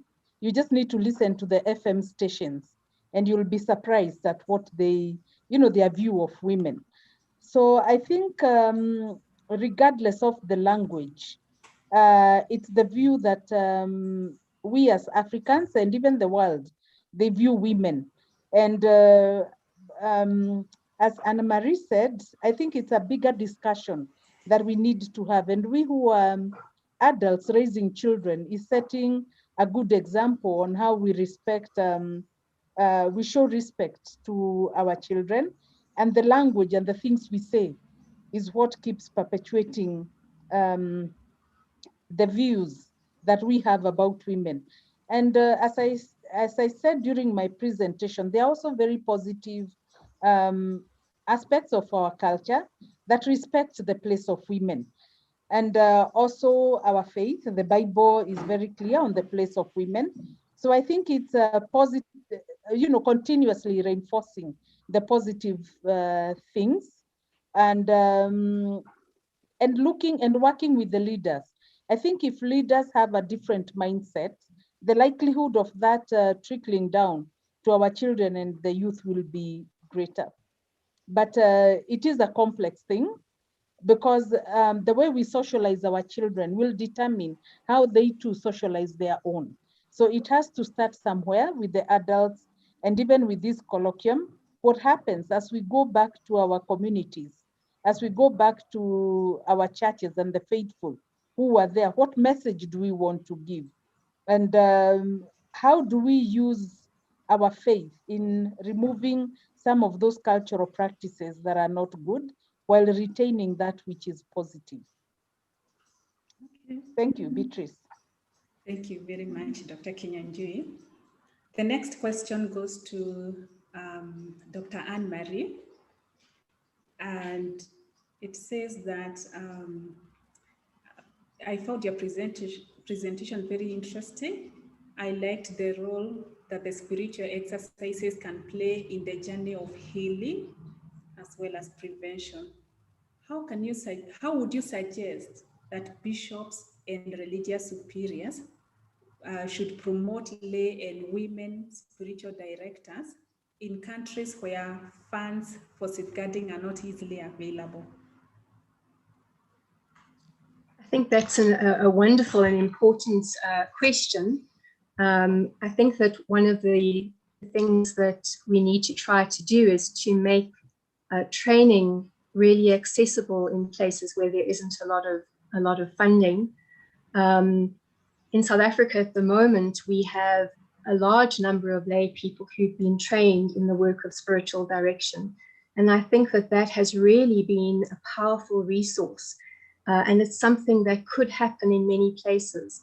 I think we've got to shift from the mindset, though, that it has been there quite a lot, that only Jesuits or only priests or only clergy or perhaps some religious sisters can do spiritual direction, and open our eyes and our minds to the idea that people who are well trained, who really have been given a grounding in spiritual accompaniment as lay people, can do an extremely good job, and very often, you know, a better job even sometimes than clergy. It depends on the person's charism and their gift for that kind of work. So I think that, you know, if bishops and clergy could encourage people in parishes who seem to have a gift for listening, who seem to have a life of prayer, to think about the possibility of a ministry of spiritual accompaniment. And that can be done on so many different levels.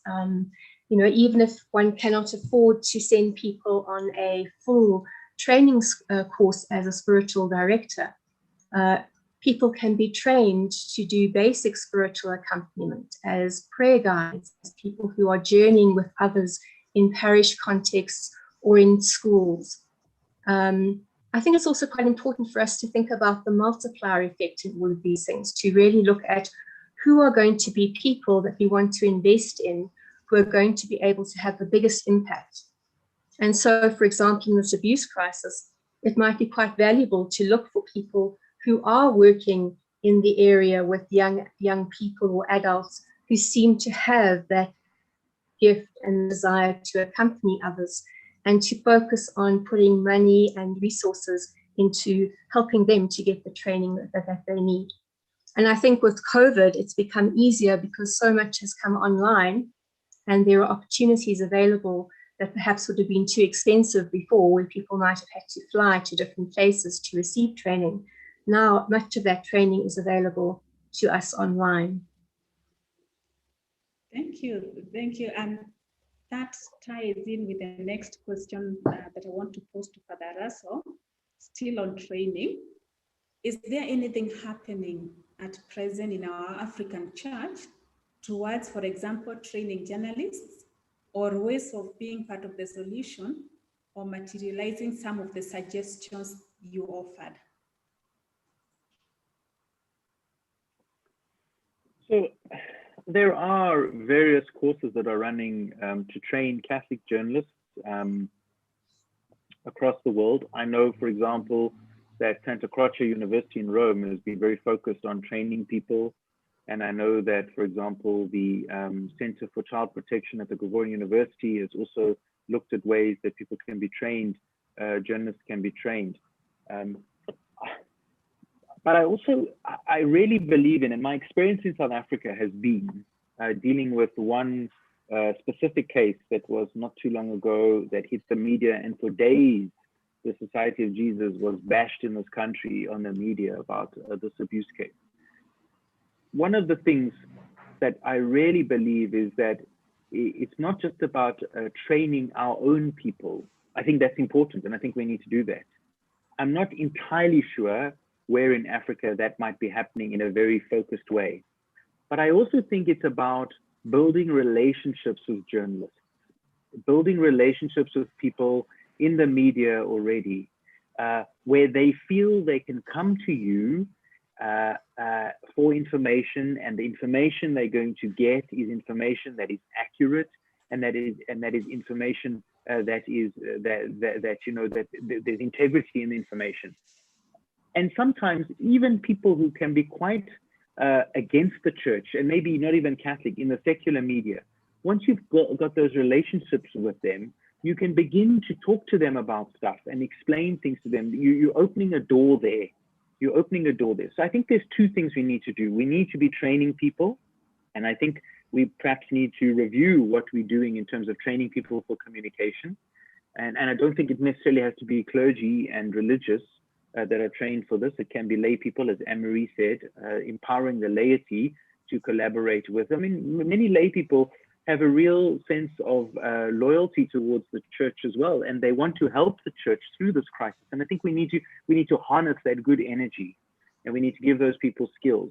And on the other hand, I think we really need to be working with people in the mainstream media and building relationships with them, so that when these things happen, there's a collaborative thing. I mean, I think that was the big thing that Johnson & Johnson did, that they used the media, that there wasn't a thing to say the media's out to get us, we only release what we want them to know, and there's this kind of tit for tat going on, but rather they really tried to harness the media and get the media on board in a relationship. And I think that's one of the key things that got them through that crisis. So yes, I think people need to be trained. I think that we need to be looking at ways that we can specifically focus on this. We've done a little bit of it in South Africa at the Jesuit Institute, training people for media around these issues. Remember, media varies in different parts of the continent as well. You can't put everyone in the same basket. In some countries, for example, I know because I was involved in a case in Eswatini, the media there are very much, the Catholic Church focuses prominently, often in the media, in the mainstream media in Eswatini. Yeah, in South Africa, we only focus in the media when there's something bad that's happening. And I think we need to change that. I mean, I think we need to also be talking about the steps that the church has taken. No one's contacted media to say, this is what we are doing in terms of safeguarding. These are the structures. Other institutions in society are free to dialogue with us so that we can share these structures, because that's how you create relationships. That's a long answer to a short question, but I think it's multidimensional. And thank you very much. I think it is useful to all of us. Now, I have another question that any of the three presenters can answer, and is asking, the communitarian style of life in Africa, and I think this means the community style of life, and possibly the relational kind of life that Father Russell had also mentioned, has been presented as a useful resource for child protection and safeguarding. How can the Church of Africa use this resource to impart safeguarding culture in the houses of formation or our seminaries and in religious people, men and women?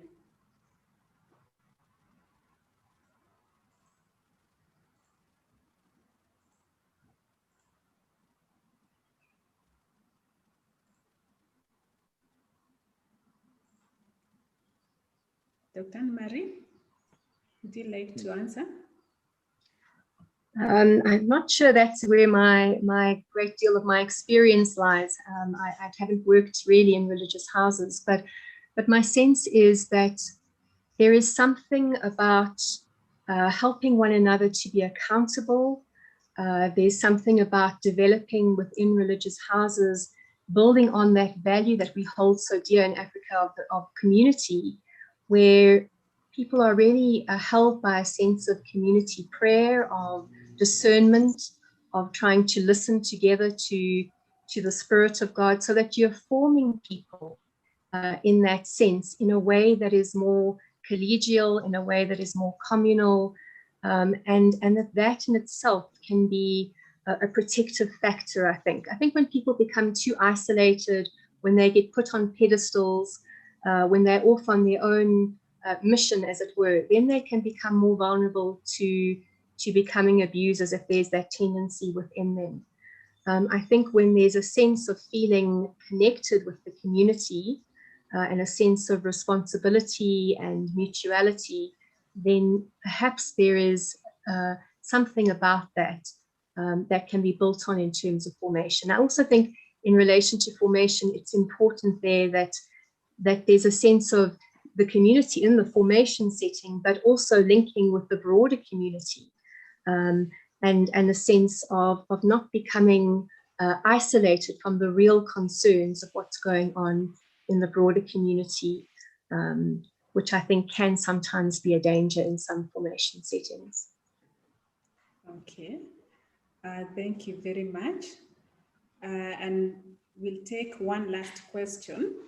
Can I just make a comment there, Yes. Beatrice, about community? Sorry.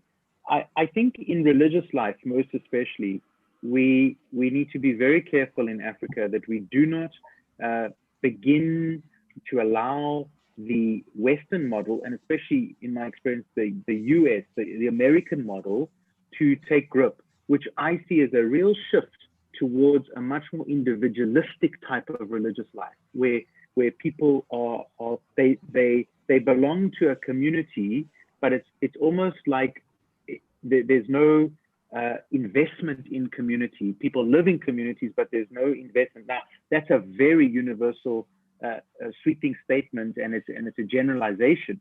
But I do think there's something to be said about individualism and the role individualism plays in what we're talking about, and in Africa still the sense of community, and just my experience as well of sometimes being in rural communities, and how, I mean, you know, people joke, everybody knows everybody's business, everybody knows everybody.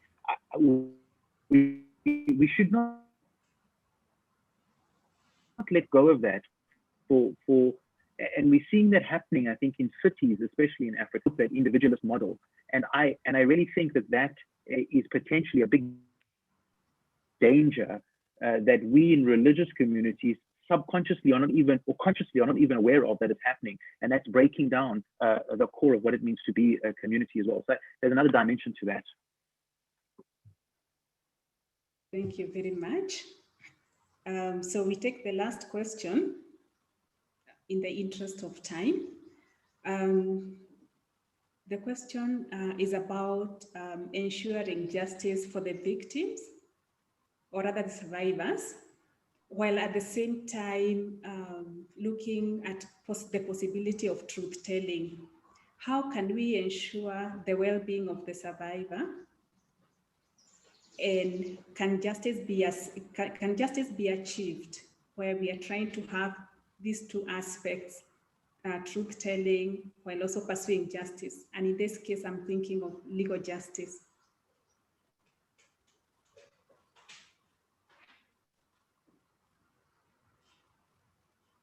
I think that's a very big question.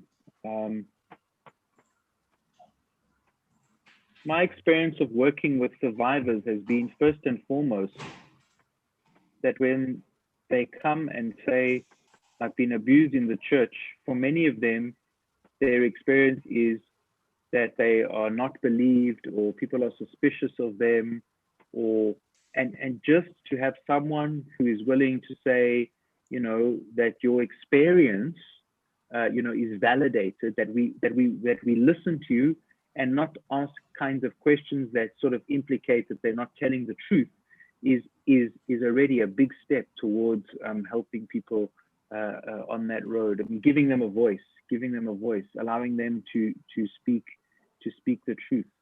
That's the first thing, I think, which is very important. And I also think that the second thing is, and this comes from my experience of working with someone, in fact, as it would be, maybe it's the movement of the Spirit, someone that I've been accompanying, who is a survivor, wrote to me this morning and was telling me that healing was a process. And one of the things I've noticed with this particular individual is that it's been at their own pace. And I think we need to be, we can't force it. We can't determine the agenda for people and say, okay, now you're going to go through a process, and we have to allow them to go at their own pace. And that's hard, because that means that we don't have control, but we've got to allow that person to go at the pace that they want. So just two remarks from me. And I think that's a good ending to our first session. There are a few questions that we can't take because of time.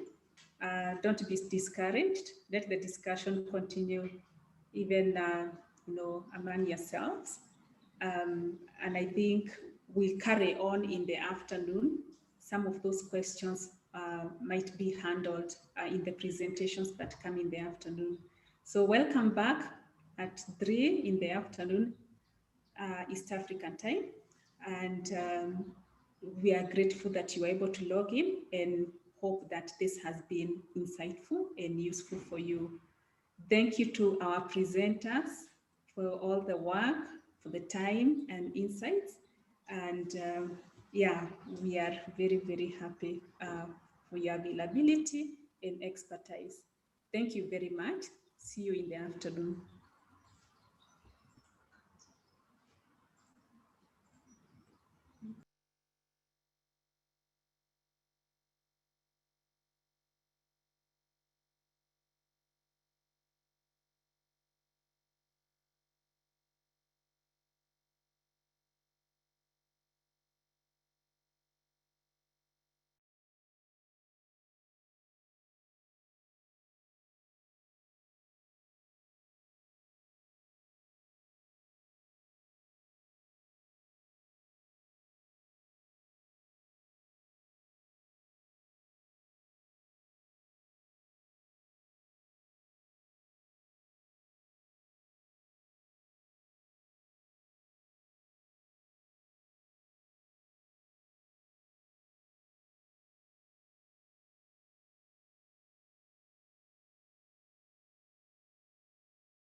So let's organize with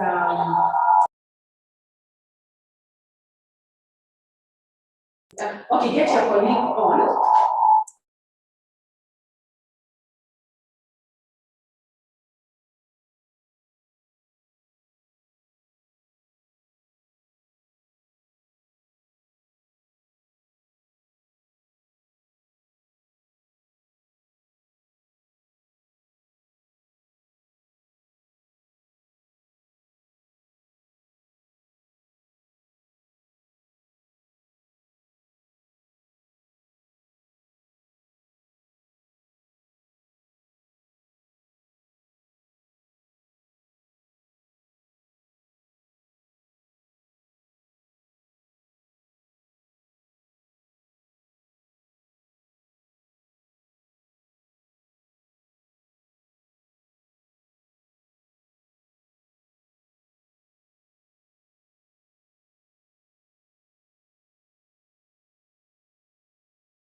Can you Hello. hear me?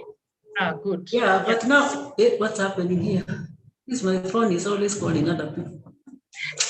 I want to be sure that the screens are moving. It's another mistake. This thing is a nuisance. The phone is a nuisance. Yeah, sorry. Yes, now I can. Yeah, You I can can't see. hear you. Seriously, you can't hear me. I'm Now I on. hear you. Right. Do you see the change on the screen? Do I see what? The screen change. Yes, it's good. It's good. It's moving well. Yes. Great. So hopefully this can be presented to other people the same way we are getting it. I don't see why not. Okay, fine. Mobi had given us someone to help us, but I'm sure we are good. Okay. Did you consult her on the time issue? Yes, I told her we have around 30 to 33 minutes. You checked it and confirmed? The thing. Yeah. Anyway, we do the best we can. Yeah. It was 30 to 35 minutes, it's fine. Okay, sawa. So if we have that, then we By the shall. way, does she have, because the program I have does not have the full title. Does she have the full title somewhere? Josephine, you have switched off the mic. I am mindful that there might be other people on the panel who have remained in their computers, and Okay, we might be bothering them. So we talk of okay, let's talk then on another platform. You can stop sharing then.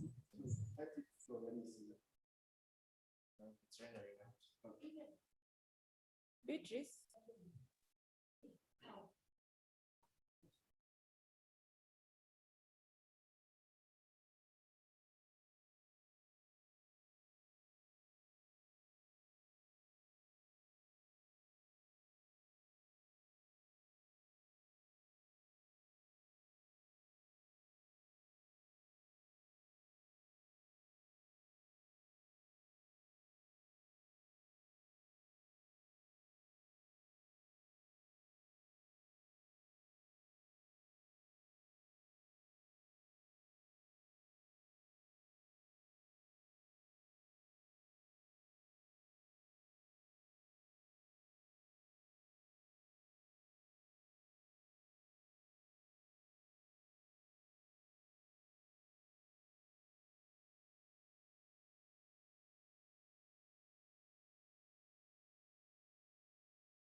Good afternoon.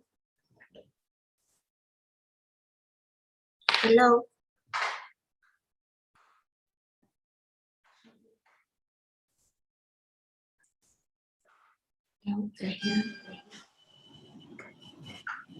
Hi, Hi.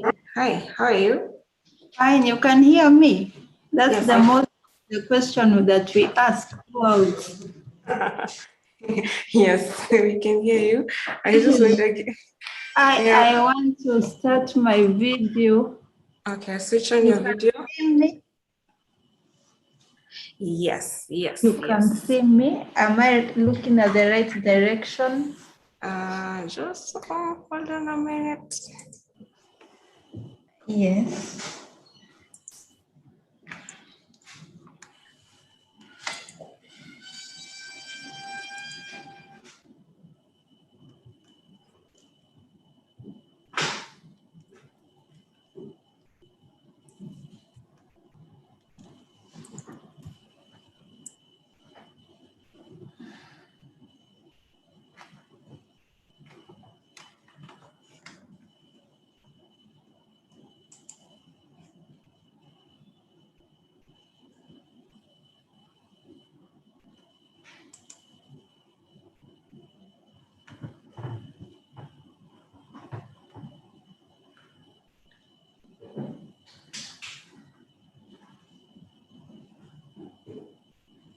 Beatrice.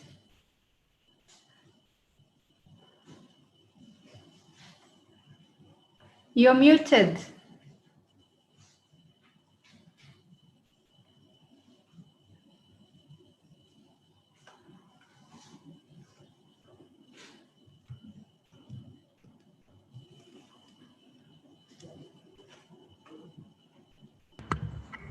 Sorry, is that better? Now I can hear you. You can see me? Yes, you're very clear. I'm clear.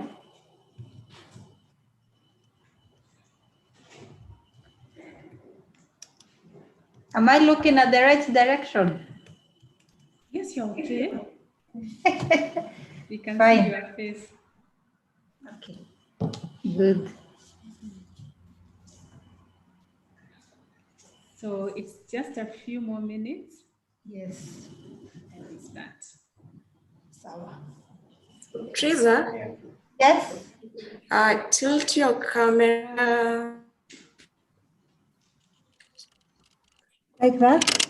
downward. I think downward or something, because you're getting half, almost like half of your face. Okay, okay. Yeah, I think you just need to push it further away from you, Let me see. or you adjust the chair, your chair.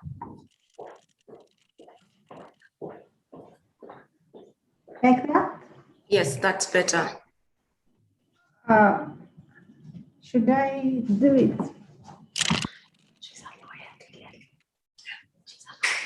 Better or worse?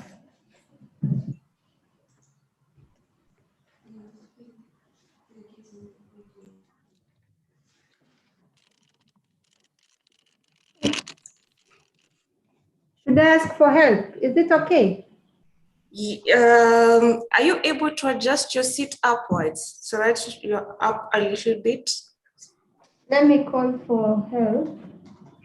Okay.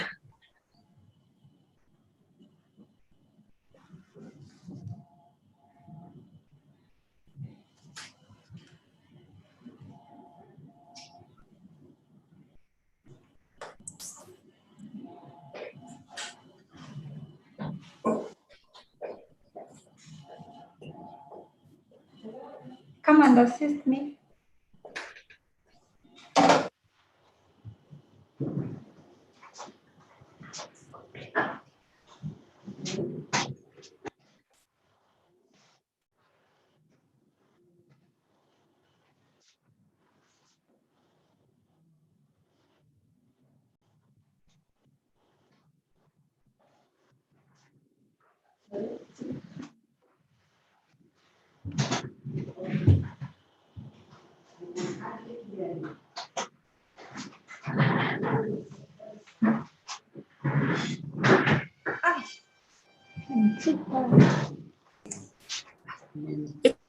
It's good now, Triza.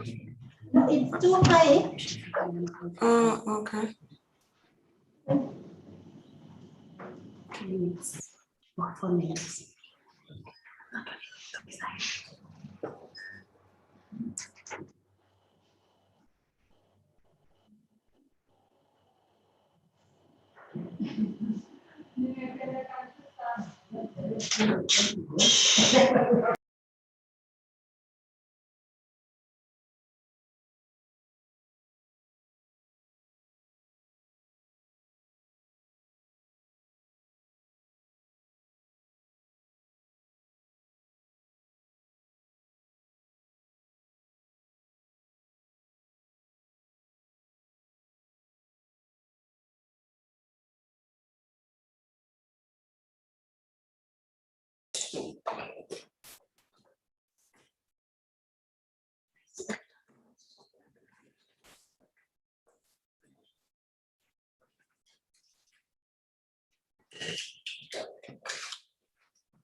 Is it better?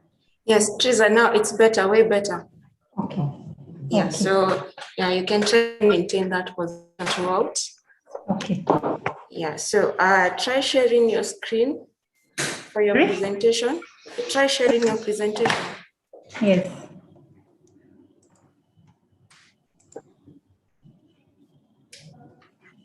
Sawa.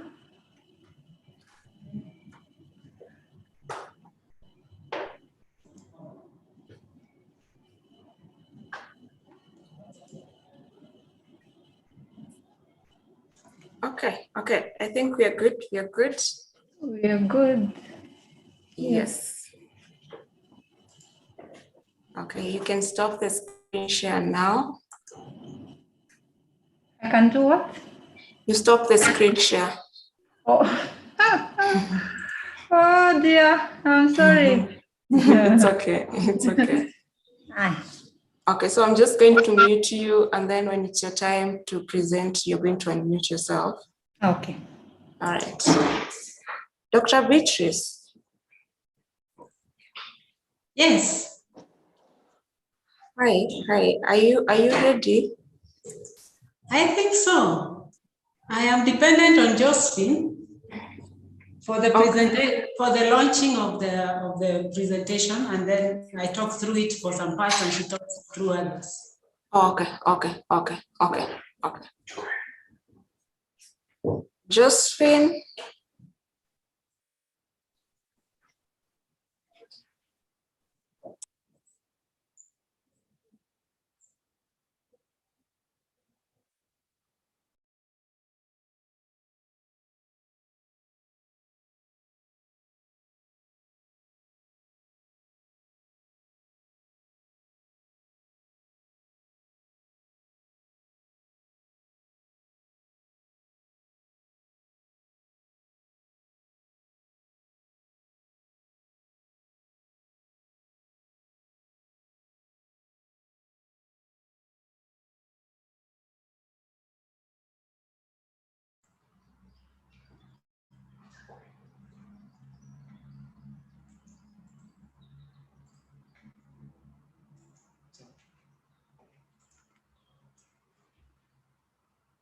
Good afternoon, everyone.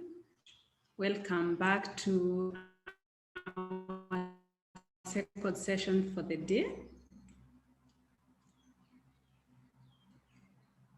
We are going to have, we are continuing with the same theme of culture, spirituality, and society. And the first session will be on the legal environment and framework for promoting protection and safeguarding, presented by Ms. Triza Gasheru, who is a Kenyan lawyer an advocate of the High Court of Kenya, currently working for Haki Yetu organization, which is based in Mombasa.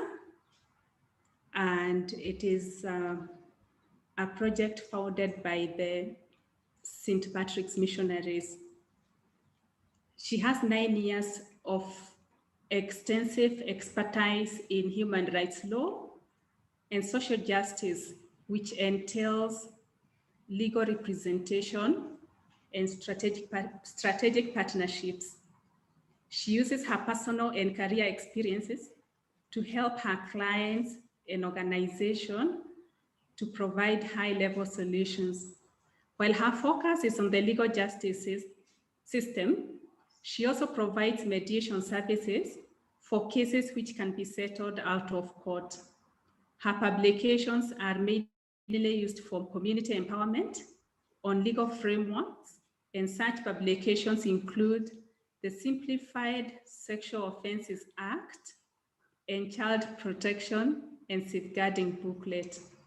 Outside her work, she's a board member in Catholic charitable children institutions in the coastal region of Kenya, providing shelter for the abused children in schools. She knows there's no single approach that works for everyone, and this motivates her to continue to educate herself on emerging threats in supporting human rights to provide the most comprehensive solutions that work for each client. Welcome, Teresa.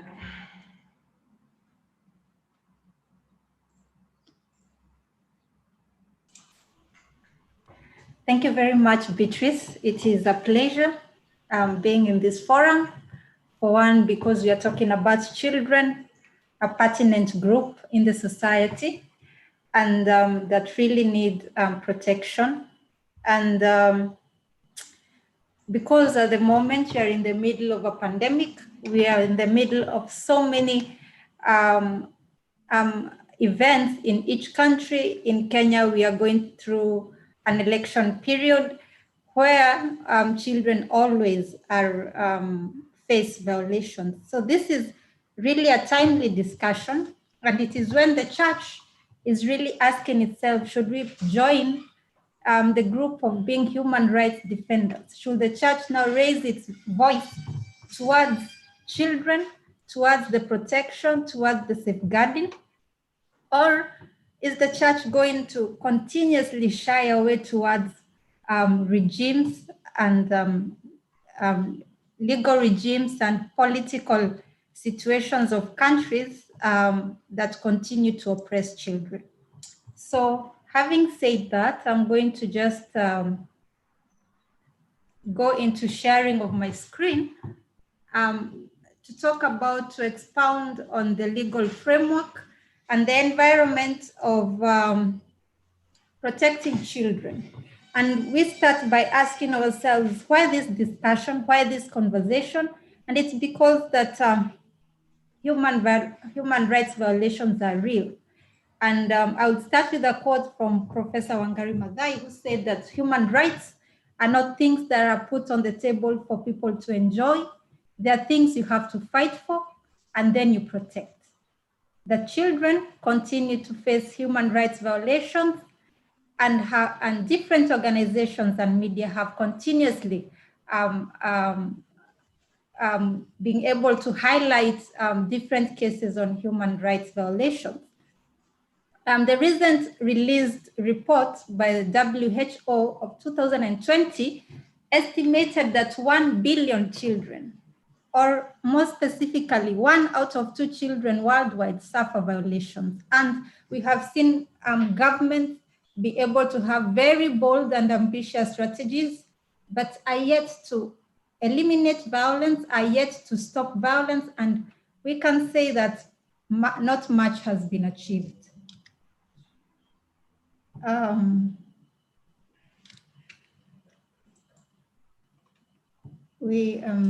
Sharing my slide.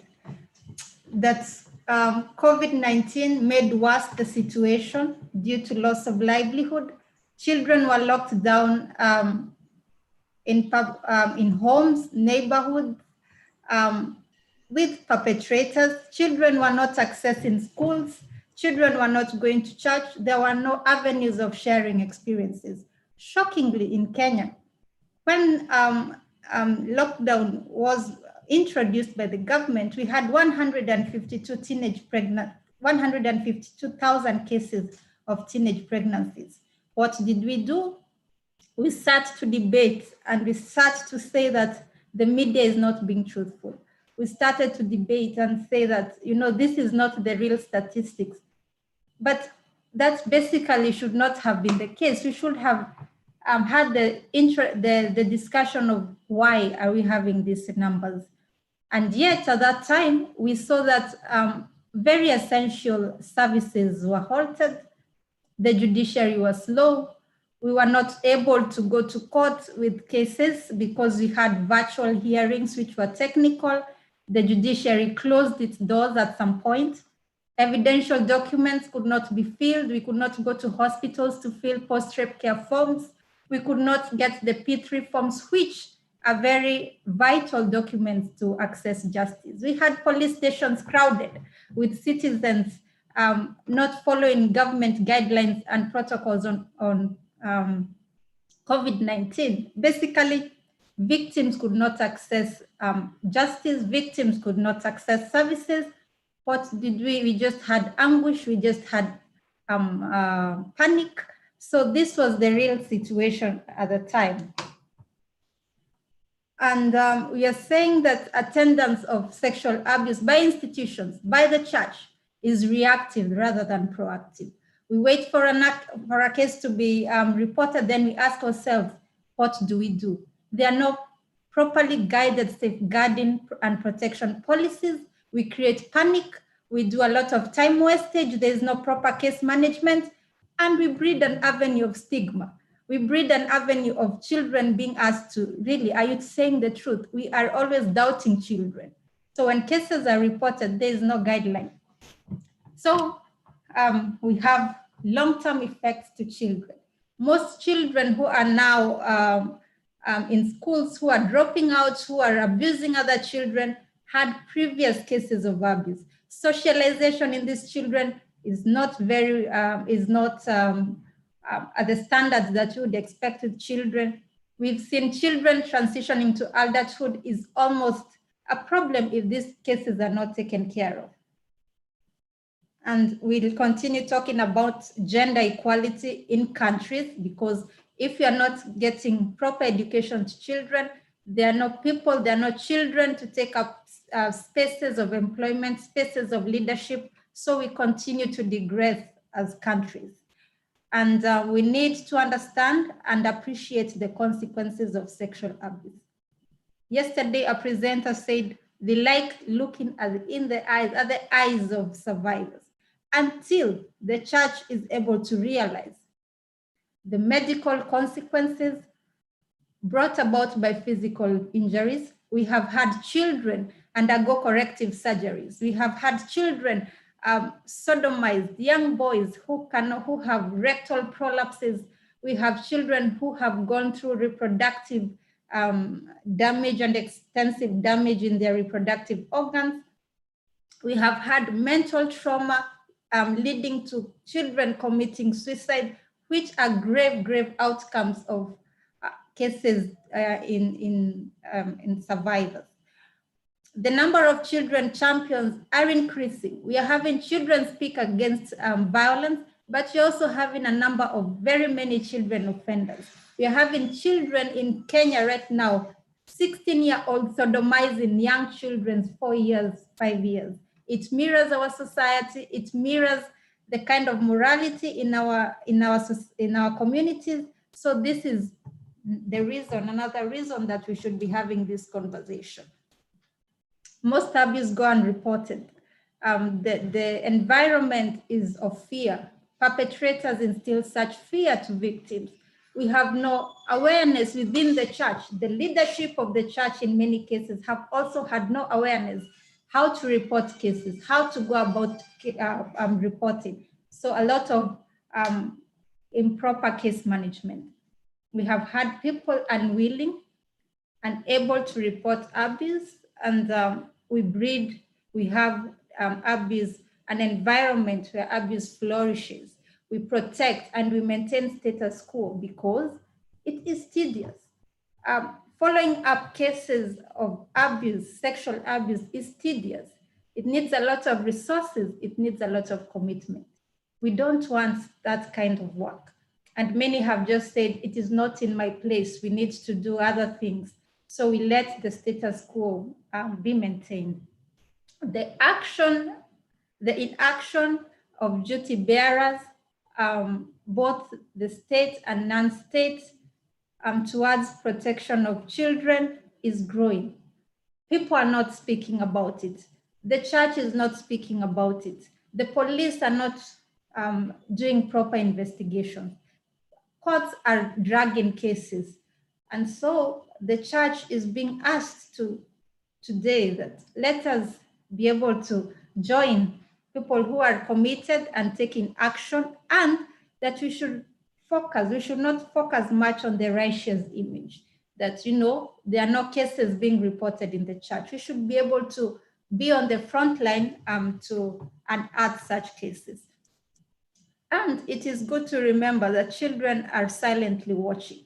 They are losing confidence in how reported cases are being handled, and we are cultivating resentment. There are children who keep saying, I was abused when someone was in leadership.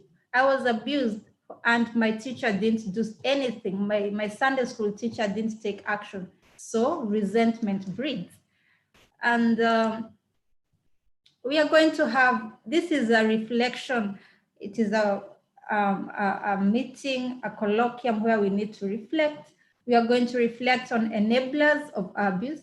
We are going to navigate on prevention of sexual abuse of minors and vulnerable people, the disabled in our communities, in our churches, the elderly who are now, we have an 85-year-old woman being raped by a relative. We are going to look at the justice structures for victims and survivors, and how the church can be able to join hands in be able to deliver justice and ensure prevention. So we're going to rush into the family. What are the enablers? People talk about ignorance, illiteracy, poverty as the contributors of the problem. We need to ensure economic empowerment directed at families, which will reduce vulnerability of children. We are going to have children be able to access basic needs, basic commodities. In Kenya, in semi-arid areas of Kenya, like Bamba, believe you me that children are abused, sexually abused, because they are hungry. They have no food, they have no water, they have no basic commodities as sanitary towels, and they need, and so they go to young youth, adolescent youths who have little money, and they get abused. So if families can be able to get money and be able to be well empowered, then maybe these cases would decrease. Then this was largely, we saw this during COVID-19, that when children were not in school, when the feeding program in school stopped, went back to families, loss of livelihood, then the cases went up. Then we need to provide children with information. We need to tell them what happens when cases happen to them, when occurrences of violence happen to them. We need to help them understand methods of protection so that they can be able to take charge of themselves.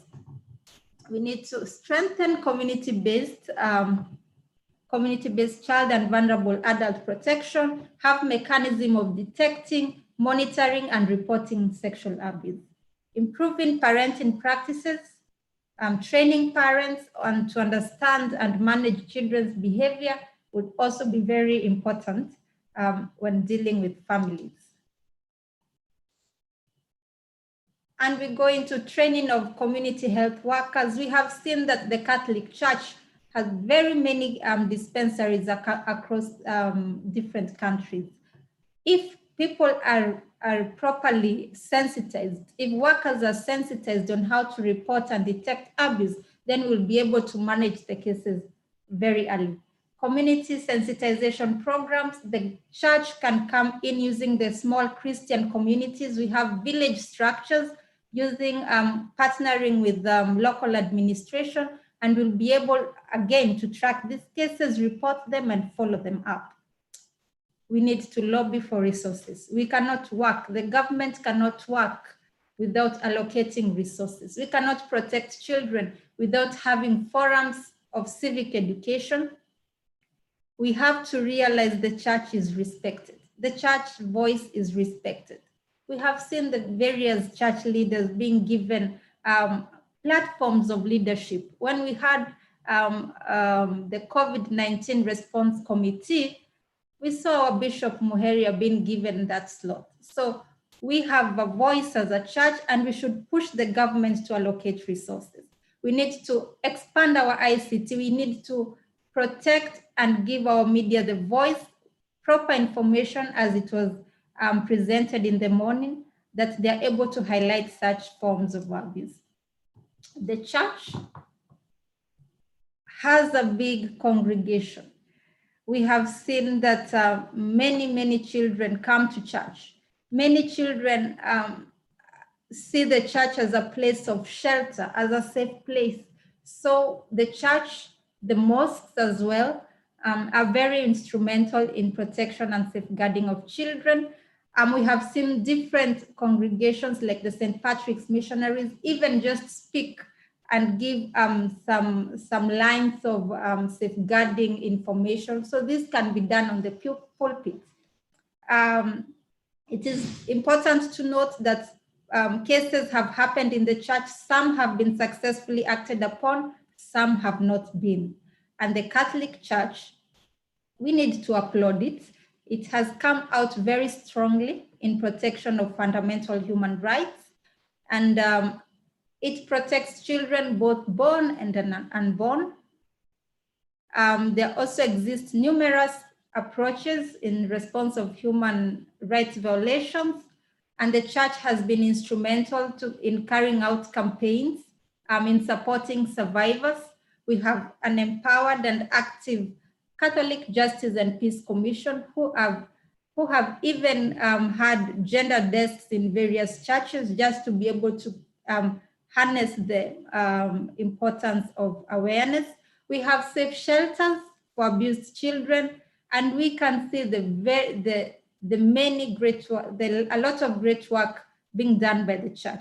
Rescuing of children, housing them, providing basic needs, really, and having the funding to be able to run these homes, and the sisters being there to give the motherly protection to children is really, really a plus for the church. And most Catholic congregations, as I've said, have been able to champion for the rights of children. We have outstanding guiding policies, principles in our policies. And I just picked a few from Kenya Catholic bishops, from the St. Patrick's Missionaries. One, each child should be cherished, nurtured, and affirmed as a gift from God. This should translate that every member of the church should be aware of this principle through sensitization and be committed to safeguarding children. This principle is important, and it is heavy, and it can be able to do a lot of, can bring change when we are dealing with sexual offenses.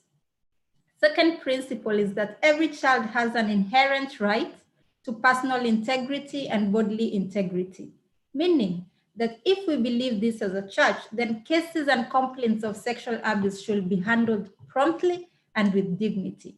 Let us stop the stigma. Let us be able to assure children that we can be able to protect them. Every child, whatever their gender, culture, race, language, religious beliefs, or social status, have a right to protection. It goes without saying in terms of protection. We should have mechanism of redress, and which should be elaborate and swift to responding to allegations. It is important to remember, we are not an investigation agency. We are not there to form committees and say, what's next? Did they, this person is suspected. Do we report? We don't believe. So it is not our work to interrogate. Our work is to be able to see abuse and report abuse to relevant agencies. Everyone working within the church must ensure that fundamental rights of children are respected. Trust should be built and not broken.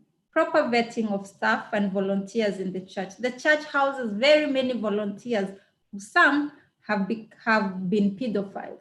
We have not done background check of where they have been, how they have been interacting with children, bringing us problems in the church. We should enhance the principle of best interest of the child in handling children issues as envisaged in various constitutions across the continent. And we should be able to remember that safeguarding policies and safeguarding and protection policies in the church are just complementing existing legal frameworks and supremacy of the constitution. We are not having policies working in isolation. Rather, we are having it assist government to ensure that children are protected. We are just having it as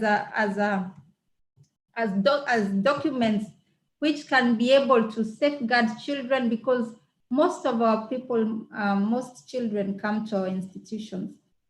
And at this era, remember that a survivor can sue the church. A survivor can come and say, I reported a case in the church, nothing much was done. So as we continue to have our policies, this is something also to remember. The society, how to be able to kill the vice of sexual abuse really is more of what we said in terms of the family, creating and strengthening economic support to families, financial security being given to families, because parents are suffering from stress and depression, meaning that more abuse and children being neglected. We need to enhance parental skills, especially in young mothers, strengthen government and community-based protection and collaboration in protection of children.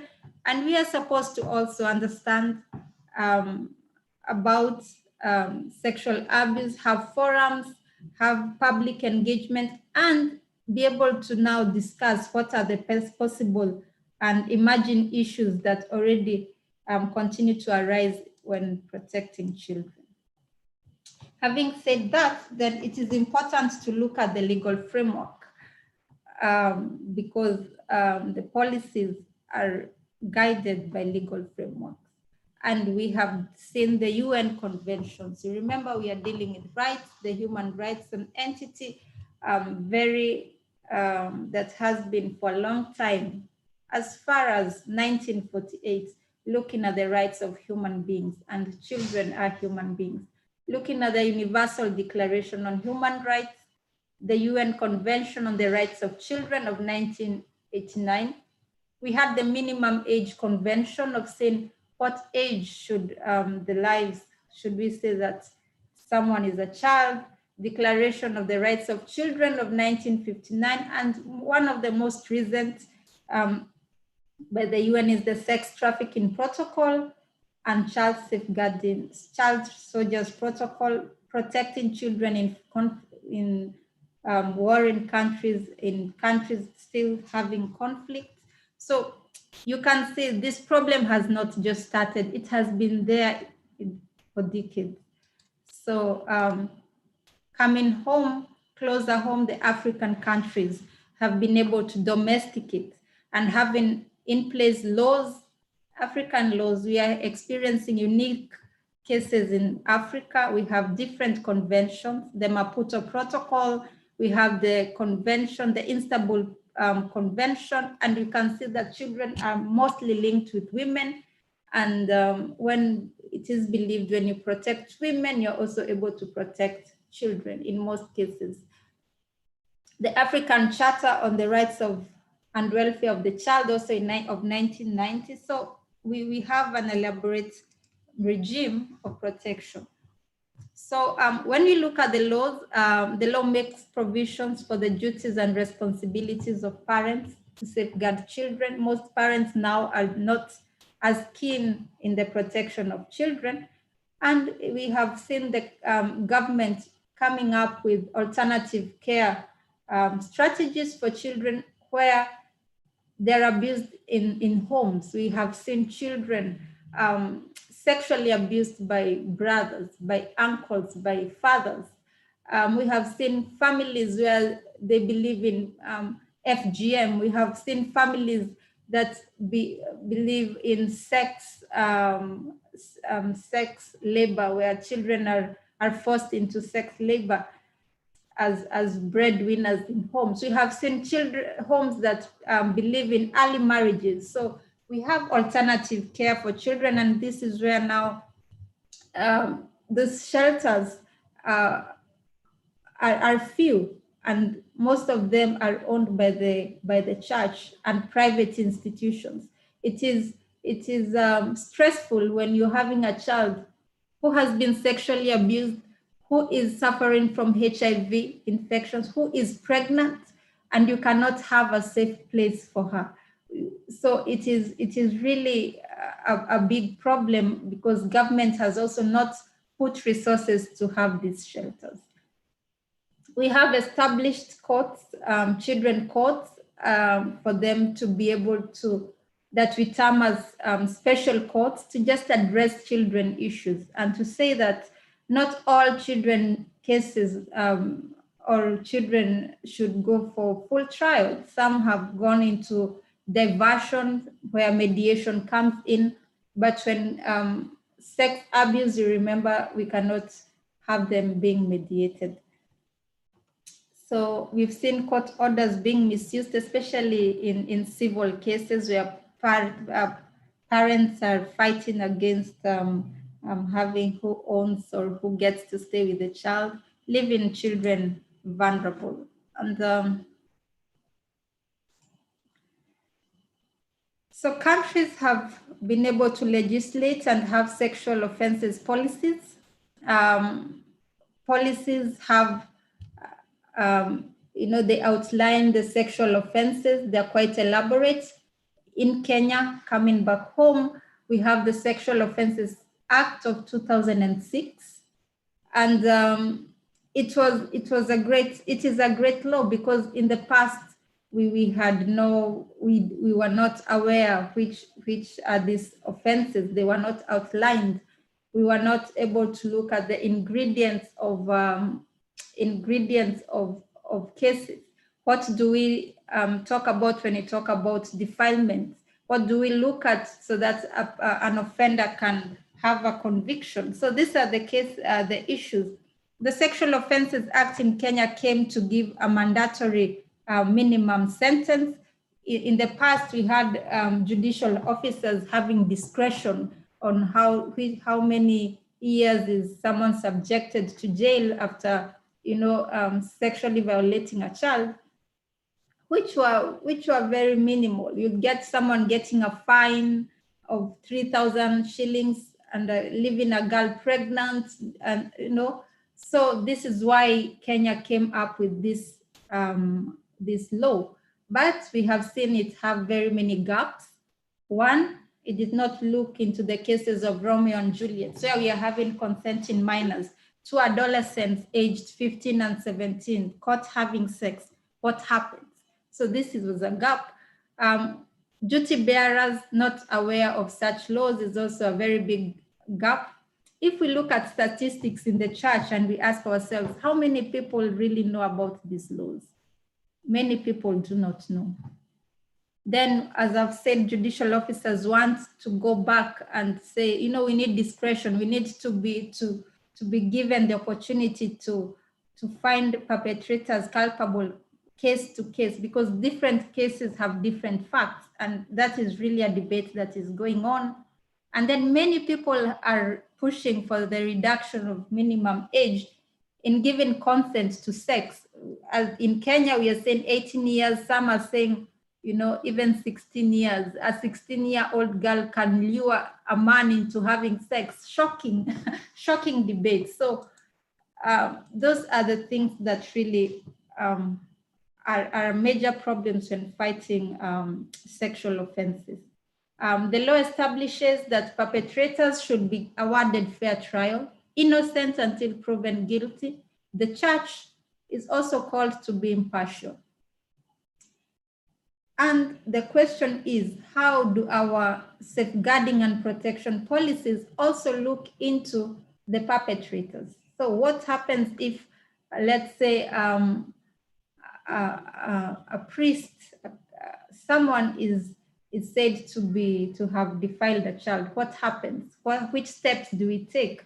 If it is a worker, volunteer, what do we do? And what happens at the end of trial when they are acquitted and found to have no case to answer? Do we take them back into the church? What do we do? So what assistance will the church give to victims of sexual abuse? When a child reports that a case happened, what steps are we going to do so that they feel safe and they are not stigmatized within the church? Data of sexual offenders is available in court registries. We lack such documentation in church, and the church is encouraged to be able to have an elaborate way of documenting cases. And we are having the Victims Protection Act of 2014 in Kenya. It is an act that came to protect victims, that they are able to give evidence when they are safe. Because some survivors, some victims we have seen them lose lives in the process of giving evidence in court. It is able to give legal aid, that they're able to be given the assistance of counsel and be able to get medical and psychosocial support, which is still a challenge since we are having very few personnel. We are having advocates not choosing to work in this area. It is risky, it has less money. So still a challenge. Victims are entitled to various opportunities when in the judicial process, like interpreters,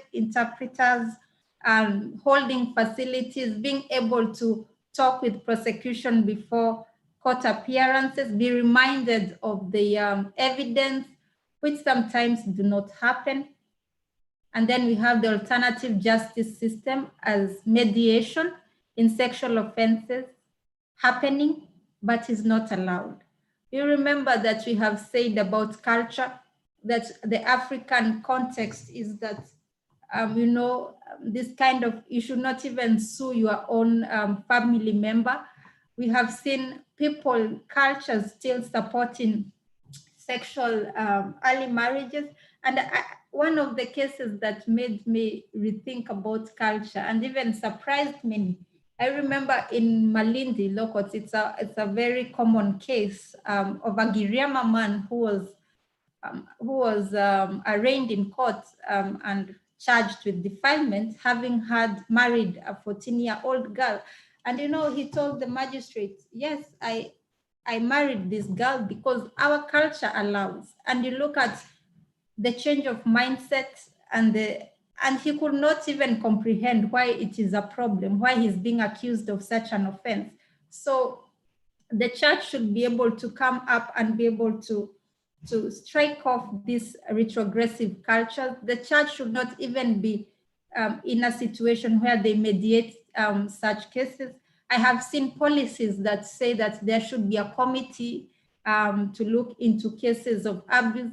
And you find that a committee in the church has sat for almost 10 meetings talking about sexual abuse. And remember that we are guided by time in reporting cases. 72 hours is the minimum reporting time, because you need to safeguard the medical situation of children. They need to go and record statements. They need to go to the hospital, be given PEP or medicines to prevent them from getting sexual infections. You need to have the threshold to be able to convict. Otherwise, the evidence which is loosely gathered cannot be able to give a perpetrator life imprisonment.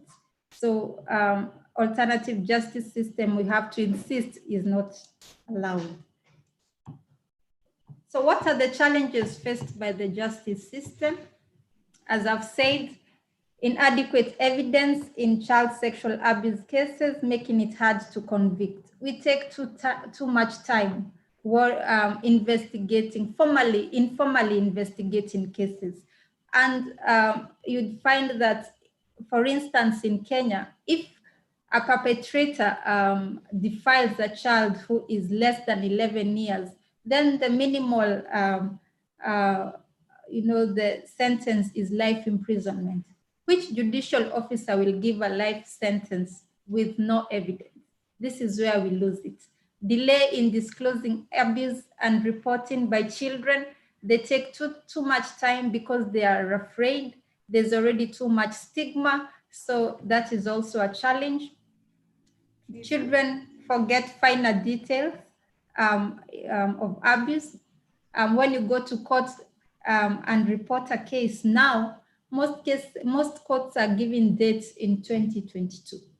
Now, if a child is not able to give testimony immediately, then we lose it. And this is where now the church is supposed to aid and be able to push that cases are able to be fast-tracked. Fear of the process, it is intimidating to go to court. The buildings are intimidating. The process in itself is technical, so there is that fear.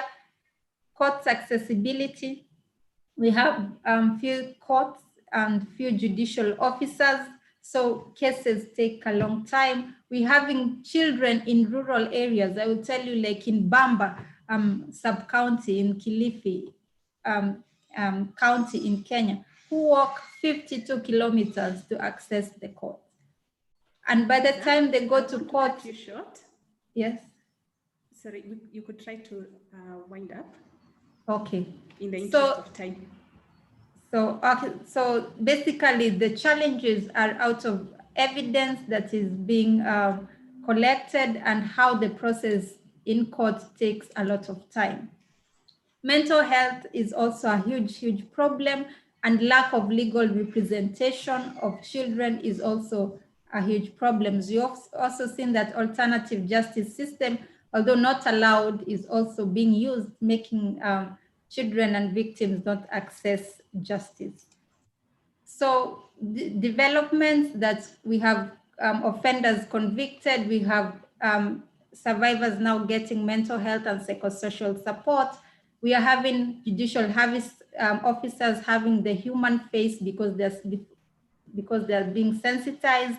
Institutions are friendly, child friendly, and we are having reforms that we are now moving from the traditional setups to now the judicial processes of hearing cases.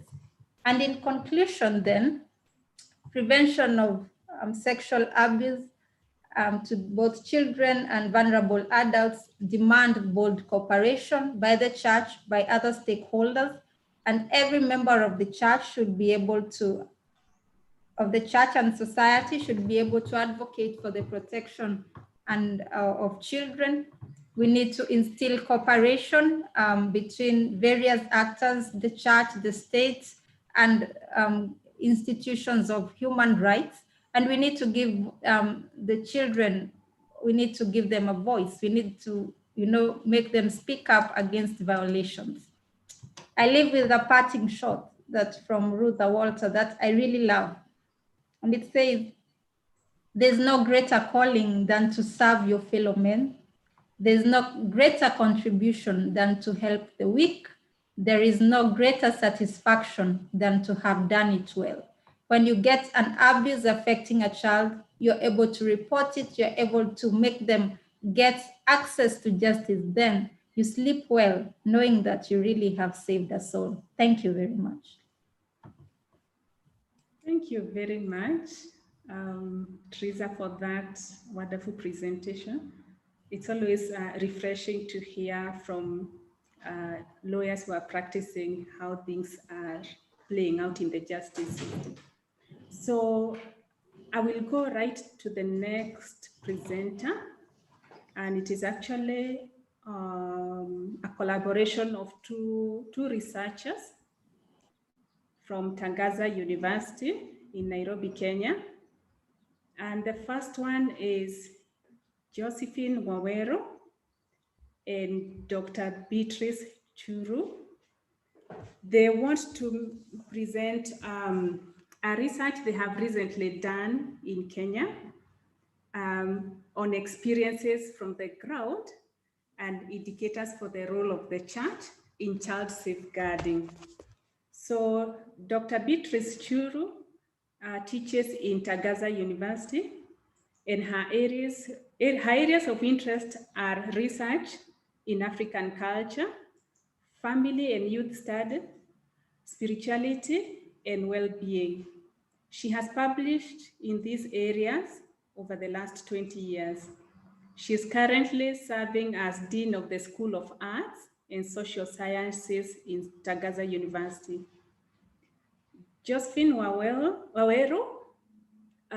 has a master's in youth and community, and her thesis investigated elite capture in community-based projects, and specifically on youth enterprise development, motivated youth groups.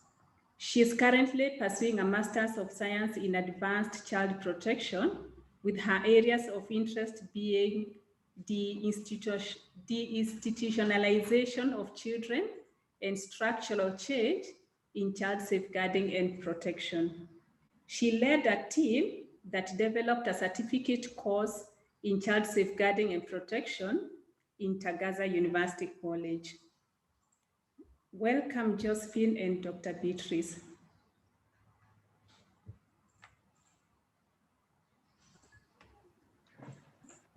Okay, thank you very much for that introduction. And it looks like I'm not able to join with my video for a reason I can't understand. So I will, yeah, it's there. Okay. So as we've already been introduced, so I'll go straight to our PowerPoint presentation.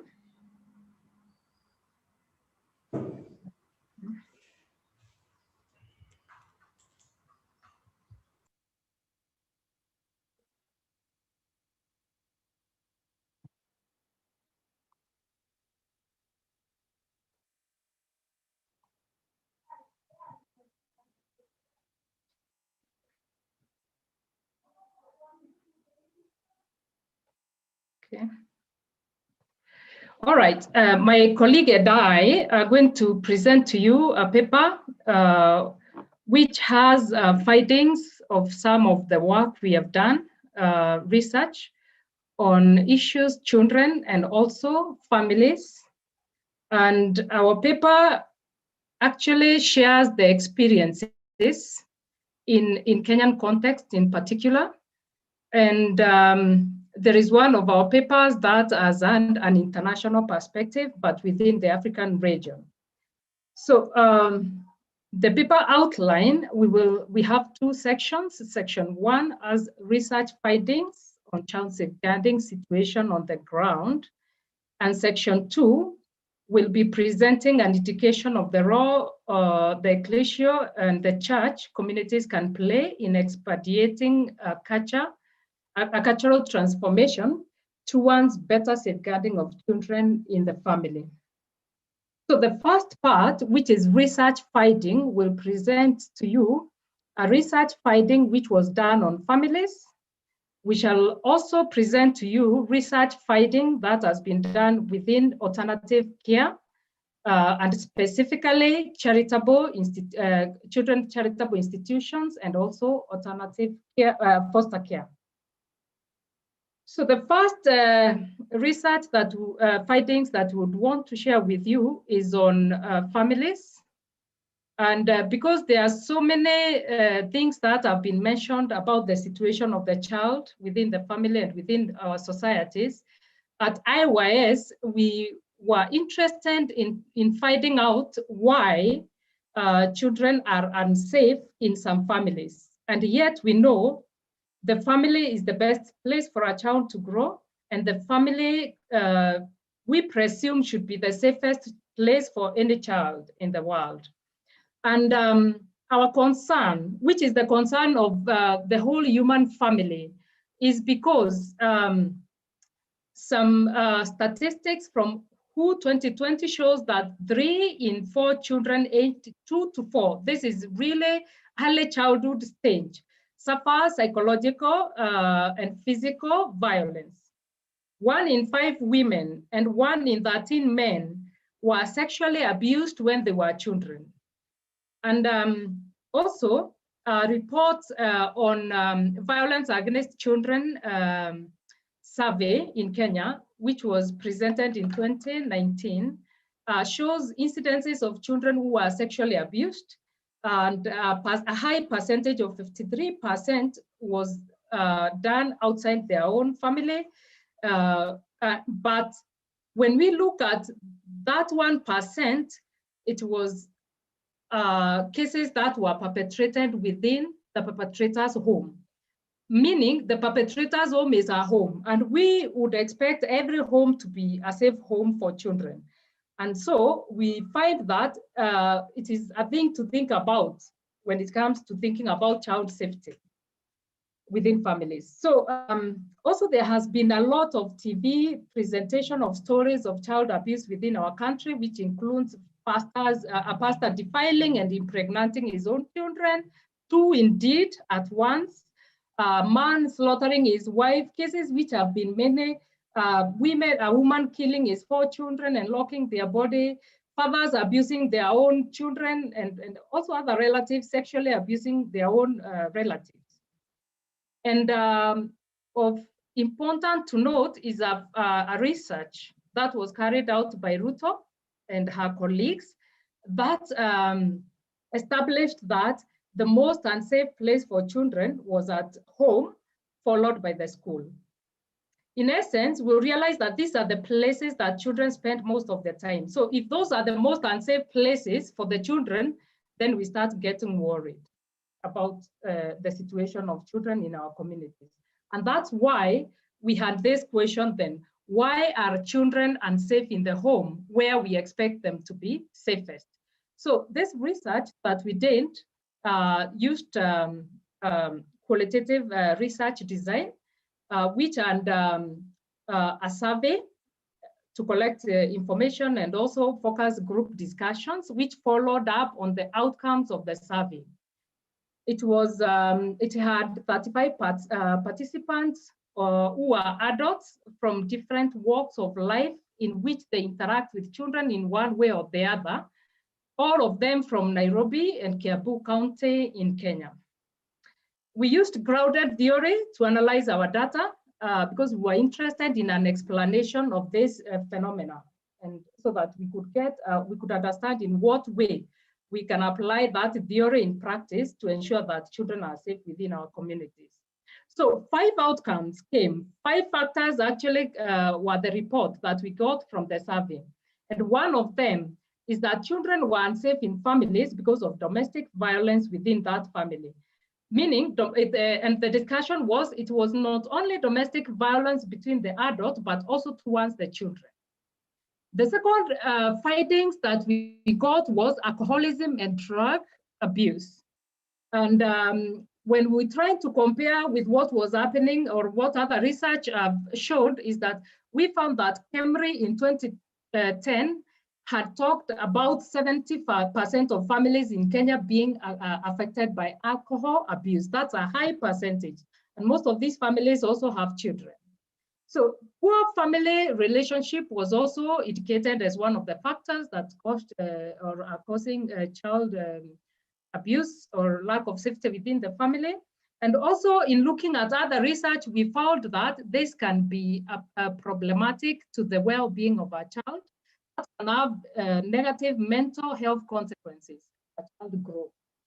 And the other thing that we found out from the survey is that children who have special needs within families have also been unsafe within their own families. And on exploring, we found that WHO talks about factors such as discrimination, lack of social support, including stigma, are the things that bring about such scenario within the family. So we followed our survey findings with a focus group discussion, or with focus group discussion, where we had each group had 8 participants.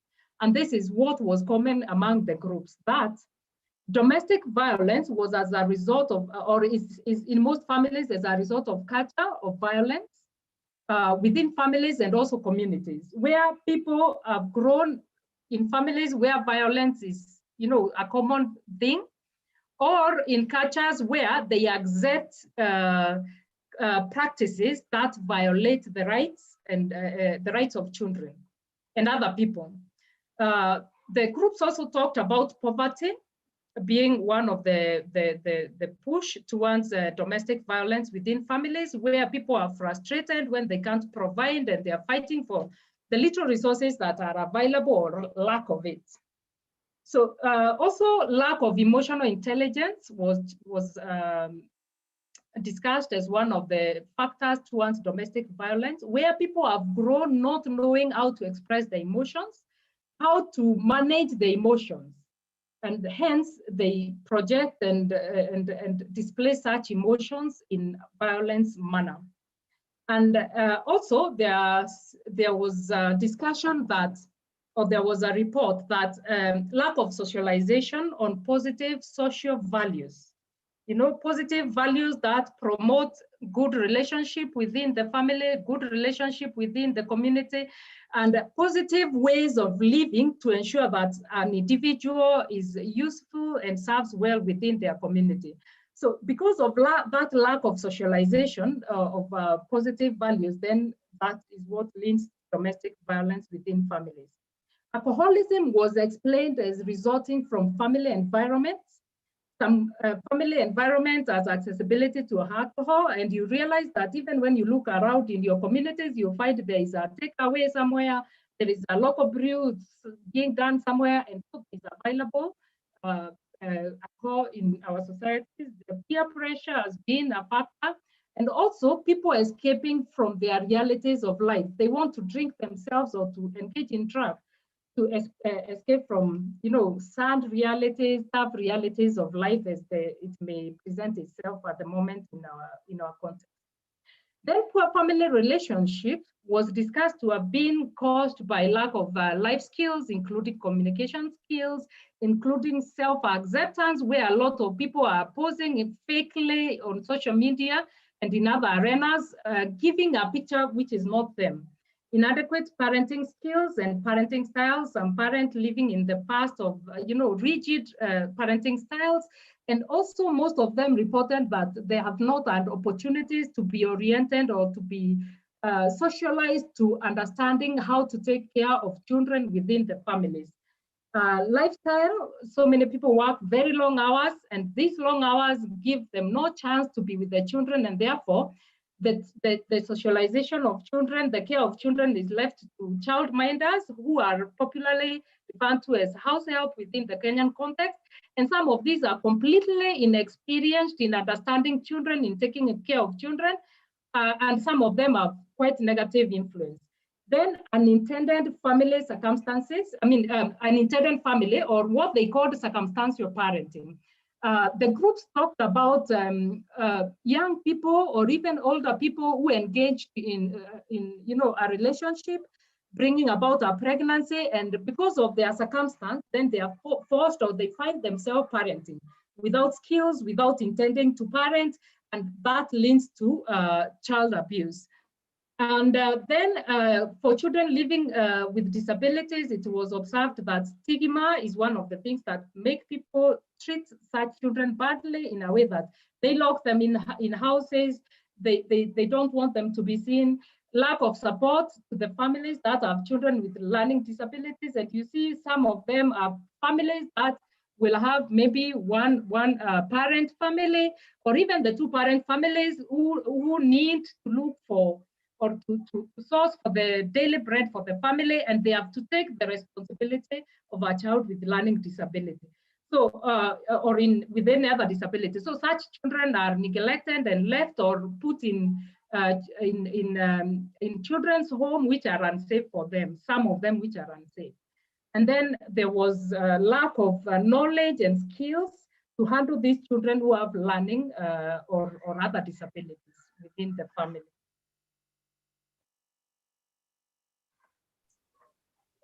To you, Dr. Idel.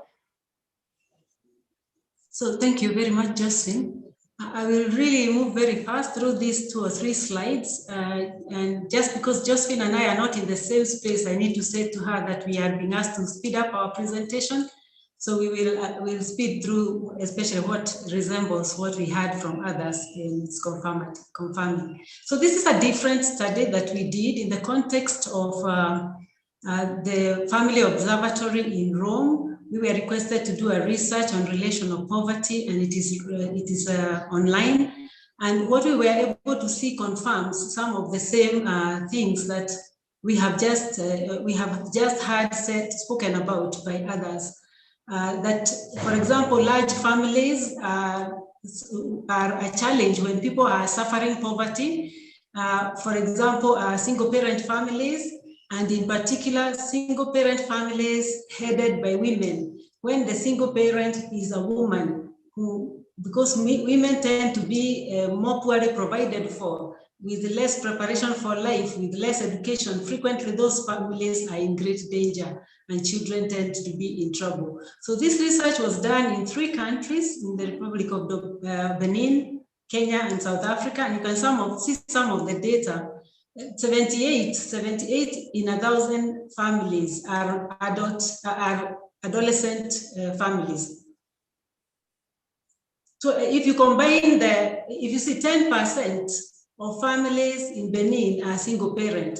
Now, when it says 20% in Kenya, that might be can be said to be a national research, a national statistic. But when it comes to the cities, especially in the informal settlements, you yourselves know we actually have more single parent families than we have 2-parent families. So these situations are very, very vulnerable and they are increasing. So this study is available for you to look at. We also did a study of children in CCIs, children who have been moved to institutions because of vulnerable situations at home or being found on the streets or various other things. And we found that first of all, Kenya has a whole lot of them. There are so many children in those vulnerable situations who need alternative care. We did this study in one particular home, and this particular home combines as a school. And combining as a school means that it has children of a specific age group. They are pre-adolescents mainly. And so we were able to speak to the children and get their own voice, hearing what they find helpful, what they find difficult. Of course, with the caveats of the related difficulties of that you cannot actually get fully just the children's voice, but they are children under care and they were proposed to us for interviews. They talked about some positive things in this home. This is a faith-based home in Kajiado, and they are doing wonderful work. They provide very well for the basic needs of the children. The children experience good relationships. So we got resources that we can use and we can mainstream. There is well-being, especially the children were very happy when they find that somebody is concerned about their future. Children understand the importance of futures. So you can see like career development came up very high as one of the things that they are very happy that somebody is helping them to think of a different kind of a future than the places from which they have come. But we also realized that there are shortcomings in the CCIs, as Teresa has just said. Institutions are not the best of places for people to live throughout, and so the government has required of CCIs that we provide alternative care in family settings. And when that has happened, it has also provided some beautiful experiences from which we can learn much, as well as some challenges. Josephine. foster care in Kenyan context, just to bring it to context, is where a child is cared for by another person who is not their own relative or their parent for some time. And so these children from the CCIs are transited to the foster care because of the requirement that they should not spend so much time within the CCI. And in situations that they are going on holiday, they're supposed to go to holiday, they are supposed to go home to their families or to their relatives. And in circumstances where they don't have that, then they are provided with foster care as an alternative. So the experiences of children during the process of transitioning to these foster families was explained by the children themselves as having lacked proper preparation, that most children were not informed that they would be transiting to the families, and worse still, some of the children did not even know that they were going to a family until the day that they were picked from the home. Child participation was not adequate, and also many children did not know why they were being taken to alternative care. Like 20% really did not understand. That means the preparation was not done well. Most of them did not feel like the transition was really good for them. But when they went to the families, foster families, they were well welcomed, provided very well in very good living environment, relationships, and their well-being was also promoted.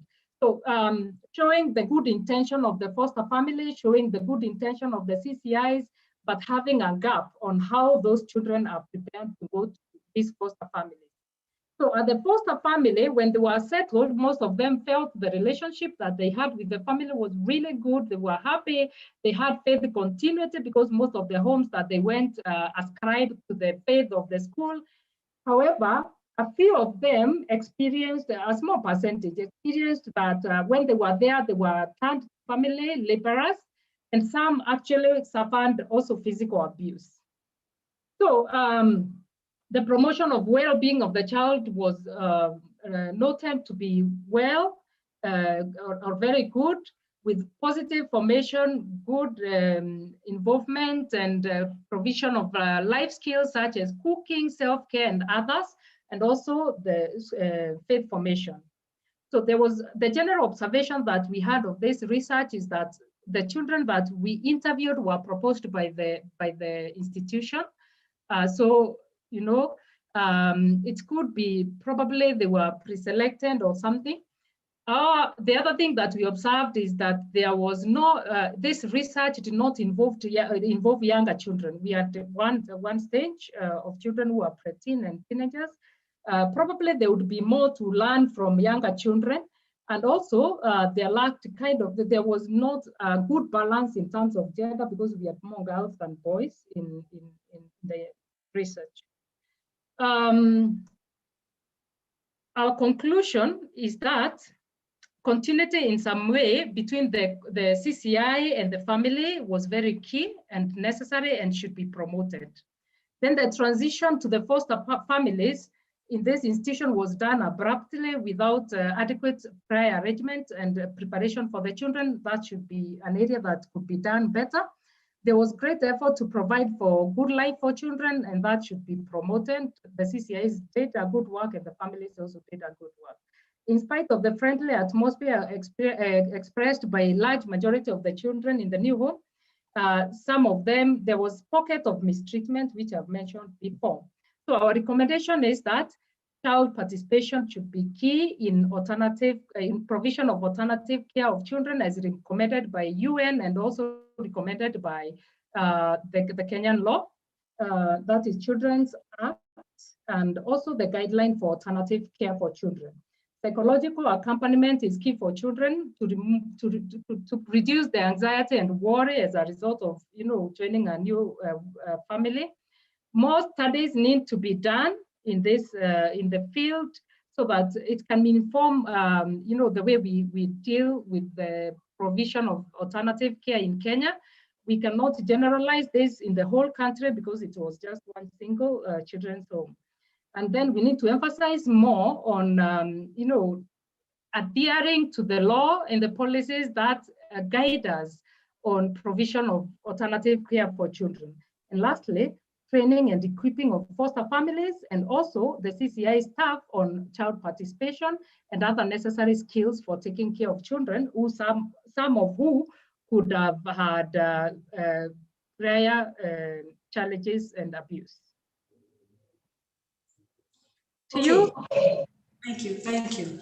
So we are to the last part of our presentation. We thought it would be good for us to reflect a little bit on what the church and the ecclesial communities might do for what we think is necessary is actually a cultural transformation in the safeguarding of children at family level. You could focus on many other levels, and yes, we have had those inputs today and along the way, but our main focus today was on family because of that shocking finding that we did in the recent study, and even in Ruto's published report, that families are not safe places for very many children, obviously not all families.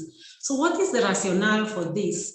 The rationale for this study, if you you can move to the next slide, is because we need to build resilience for children at base.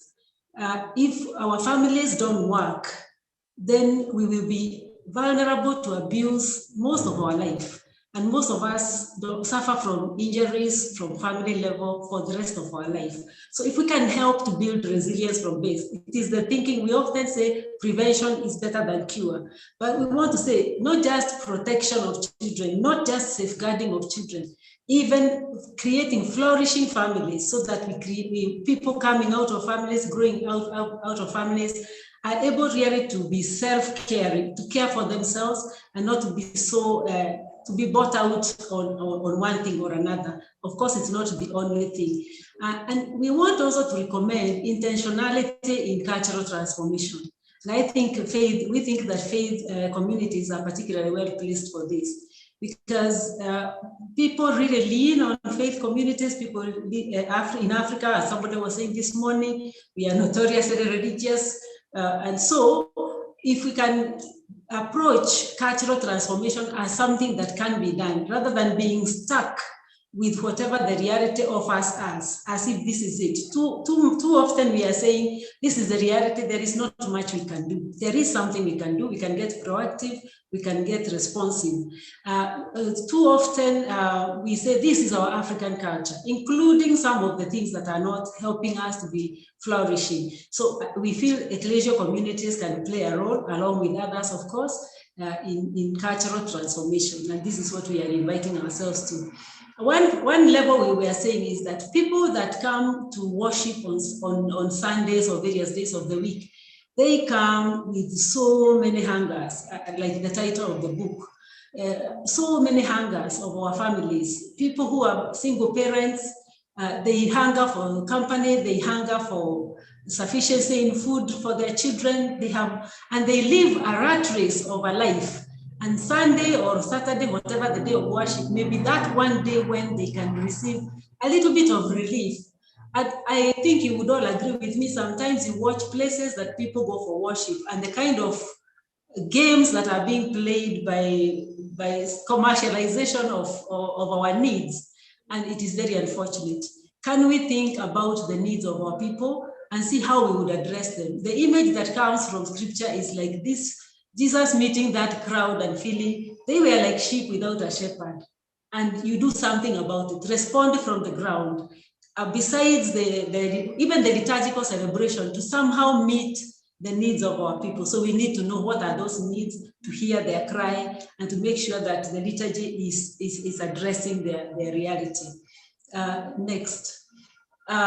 We also think that we need to change around and restore the sense of the centrality of family. All the discussions we have had today and yesterday, and we are in a certain social context, but at the end of the day, family is central. And so if family isn't being addressed, we are trying to sort out problems at the other end.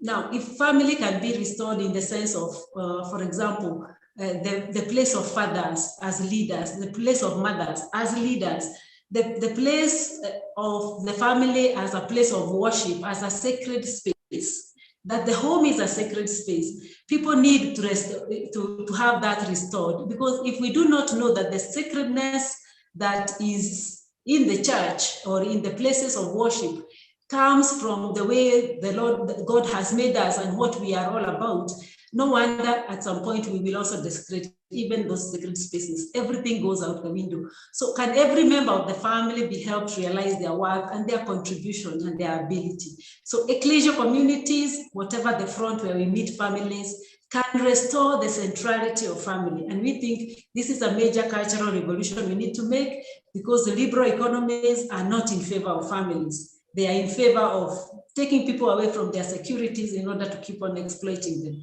Josephine, we can move on. The other place that we feel ecclesial communities can make a difference for the family is to be placed, the workplace, because most people, when they have a job, if they work in whatever they work, they spend 8 hours a day, which is half of their waking time in that place. And so what happens in that place affects very strongly what happens elsewhere and everywhere. So if people are feeling abused, if they're feeling meaningless, that's coming down as frustration to the families. If they're not making ends meet, we are not giving them a living wage, that's coming back to the families. So we need a growth-inducing and supporting workplace. And we can model that in ecclesial institutions, in ecclesial communities, and also have family-friendly spaces. So talking about the workplace being a place where somebody grows, a father or a mother who is feeling that they are growing, an older sister who is feeling that they are thriving, they are making a contribution. When they come home, they are bringing that positive energy, and the home is going to be a place where children will feel safer. Otherwise, many of us can relate to the experience of fathers coming home, and when they come home, the children must flee because of the challenges we have. So as employers, faith-based communities, to be concerned that, yes, that the employees deliver, the targets of the organization are met, but also they also grow. And we make it part of our commitment, that they have a sense of real fulfillment, and that takes some energy and some work. We think, next slide, we think that requires a commitment, because research has shown that people who are very stressed, which is a mental disorder, extreme anxiety, etc., they impact on the health of the children. And when the health of the children is shaken right from the earliest age, they are going to become insecure, they are going to be more vulnerable to abuse or to be abusers, because we have recently seen how cases of children abusing other children or bullying them can lead again to situations where we need radical change. So job crafting is a science that has come into the human resource world. We can use it. But we were also talking about, for example, discernment, and we had a long conversation this morning about the place of discernment. We ought to help people to do spiritual leadership in our organization. Spiritual leadership is actually not limited to any religion. It's actually become a vocabulary of the business space, because there's this realization that flourishing workforce is the workforce that is going to be really productive. So we have a lot to give to this, because we know a whole lot about how to accompany people to find what is life-giving for them and to work with them to their deeper truth. We can move on. So then the other issue is family-friendly spaces. I just picked this website, and it's just one example, but there is a lot of literature about creating family-friendly workspaces. And this is a different idea from helping the worker to flourish or the employee to flourish in their workspace. But when they are working for us, that the place where they work is friendly to the family, that they can bring young children and be able to keep the bonding continuing even as we work, that we are inclusive of women, that we are going to accompany fathers to learn what it is really to work with children. In Kenya, we have a required 2-week paternity leave, for example, when a father's child is born. Okay, 2 weeks, what can you do with 2 weeks? You get your feet down, you begin to wonder how to help, and the 2 weeks are over. Most of them don't actually use it. But can we accompany those people that work with us and give them a little bit more, so learning as well as time to really get into building a healthy family. And as Teresa has said, know that we are actually helping to build a better world in our own input. Next. Of course, the other level is advocacy, engagement, influencing public policy in favor of families. It is something that I think both church and government and most public institutions have often just kind of ignored the family and kind of, left it at the back there and forgotten about it. We need to put the family at the front. In the Scandinavian countries where families have been prioritized for year in and year out, we have seen how they are turning out happy people for many years, and happy people, flourishing people are going to be less violent. They will not be violent. They will spread the good. So we want to be on the side of cultivating what helps people to flourish. So be countercultural in our ecclesial institutions like our universities, support family health institutions, do business only with the people who have family-friendly policies, institutions that are family. So we spread the footprint, grow the footprint of being family-friendly, and it will grow. And of course, church has ability to speak, to negotiate. It is a public institution. Can we make the family really an agenda, a visible agenda that impacts how we do business? So we want to say, yes, it is difficult. There are challenges, there are gaps, but we can tackle them. We must be prepared for quite a radical shift, even we ourselves in our ecclesial communities, and we can partner with others in the ongoing search, in the research, and the work that needs to go into it. Josephine, thank you. So in conclusion, we noticed that there are many challenges for children in our community, and these challenges are difficult to deal with, to be dealt with by individual persons or individual institutions, and therefore the need to pull together to be able to tackle these problems. And we also invite ourselves as ecclesial communities to partner with others to champion a culture of transformation in favor of families, and this would move child safeguarding forward in a big way. Thank you very much, and be blessed. Thank you so much, Dr. Beatrice and Josephine. That was quite an interesting presentation. We look forward to looking at it in more details later. Because of the time that we have, we had to really speed up. But thank you very much. And a common theme that has come out of that, and it has come out of most of the presentations since yesterday, is the need for strong families. Child protection and safeguarding would really be an easy task if we had strong families. Yesterday, Rita also said that it's easier to bring up healthy children than to mend broken adults. Thank you so much for that. So now we go into the questions. And the first question will go to Teresa.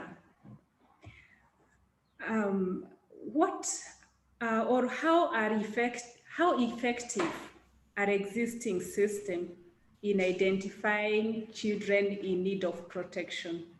And what policies are most effective for reducing child abuse?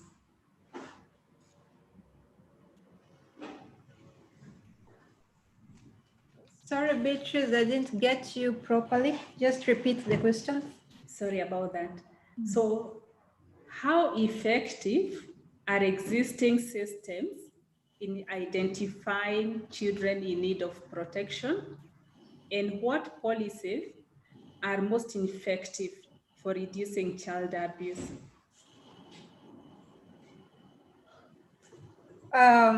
We are having systems, basically identifying abuse is the most difficult point of safeguarding, because we don't have policies, we don't have guidelines, and children are, or we look at goodwill of people to bring up such cases and be able to report. So identification of abuse is really a big challenge.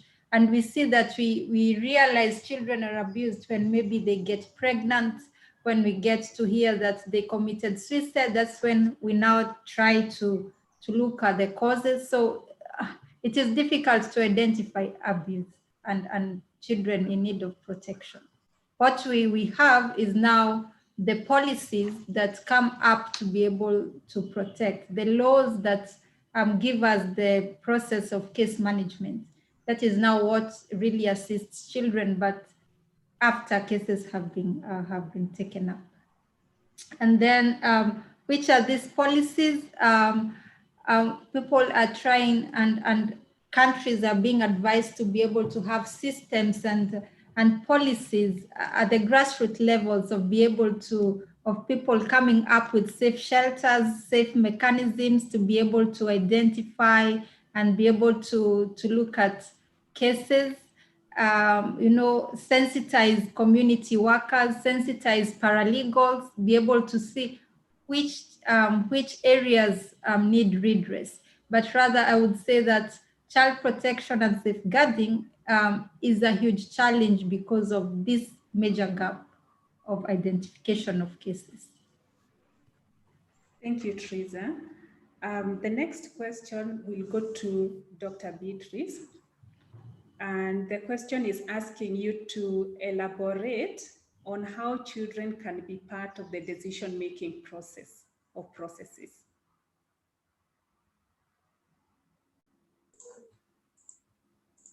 Okay, I believe children have experience, and one of our biggest challenges, we even mentioned it earlier today, is that children are often told that they are to be seen and not to be heard.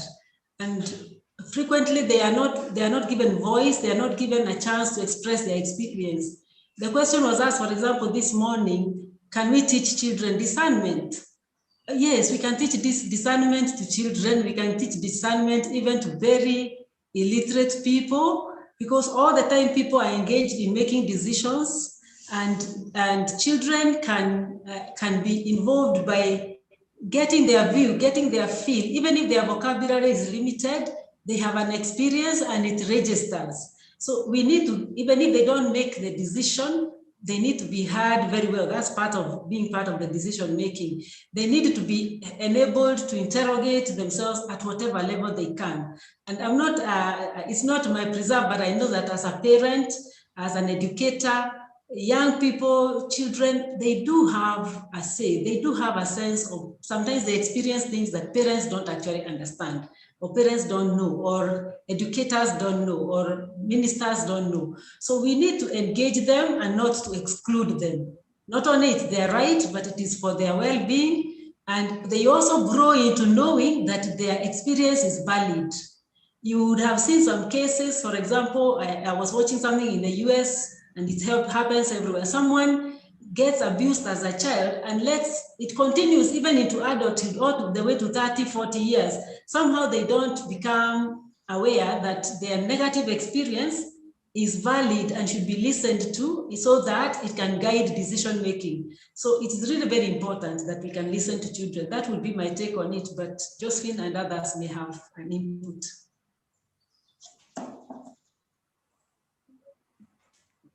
Josephine, do you have an input?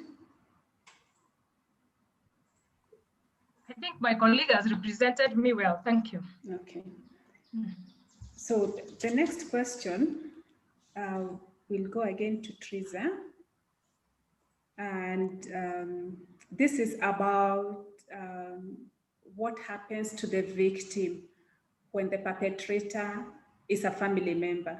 And so the question is, if the perpetrator is imprisoned, for example, how will what has been your experience, handling victims who have been in such situations? Teresa.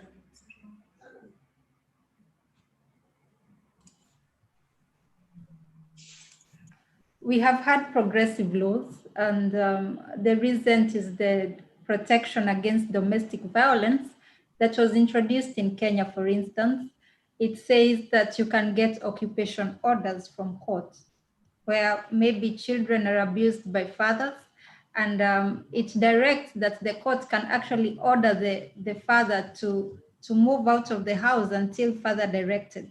But this is where now the rescuing of children come in, because violence is done, or sexual violence is inflicted by people well known to children. So what happens is that now we bring in the children's department that looks into the alternative care. We have the safe shelters, rescue centers, where now children are rescued and taken to these homes. And when they're in these homes, now there are several things that happen. We have counseling, so that children can be able to be given the professional counseling to avoid trauma, because they need also to go to court. They need to face trial.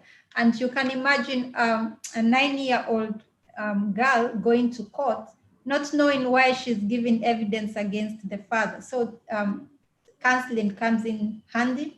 We have seen sisters, and I applaud sisters because they manage these centers, and they take children to court and for them to testify, and they embrace them and tell them, it is still safe, even you've been given protection by the court. So that is another thing. And then there's the component of reintegration.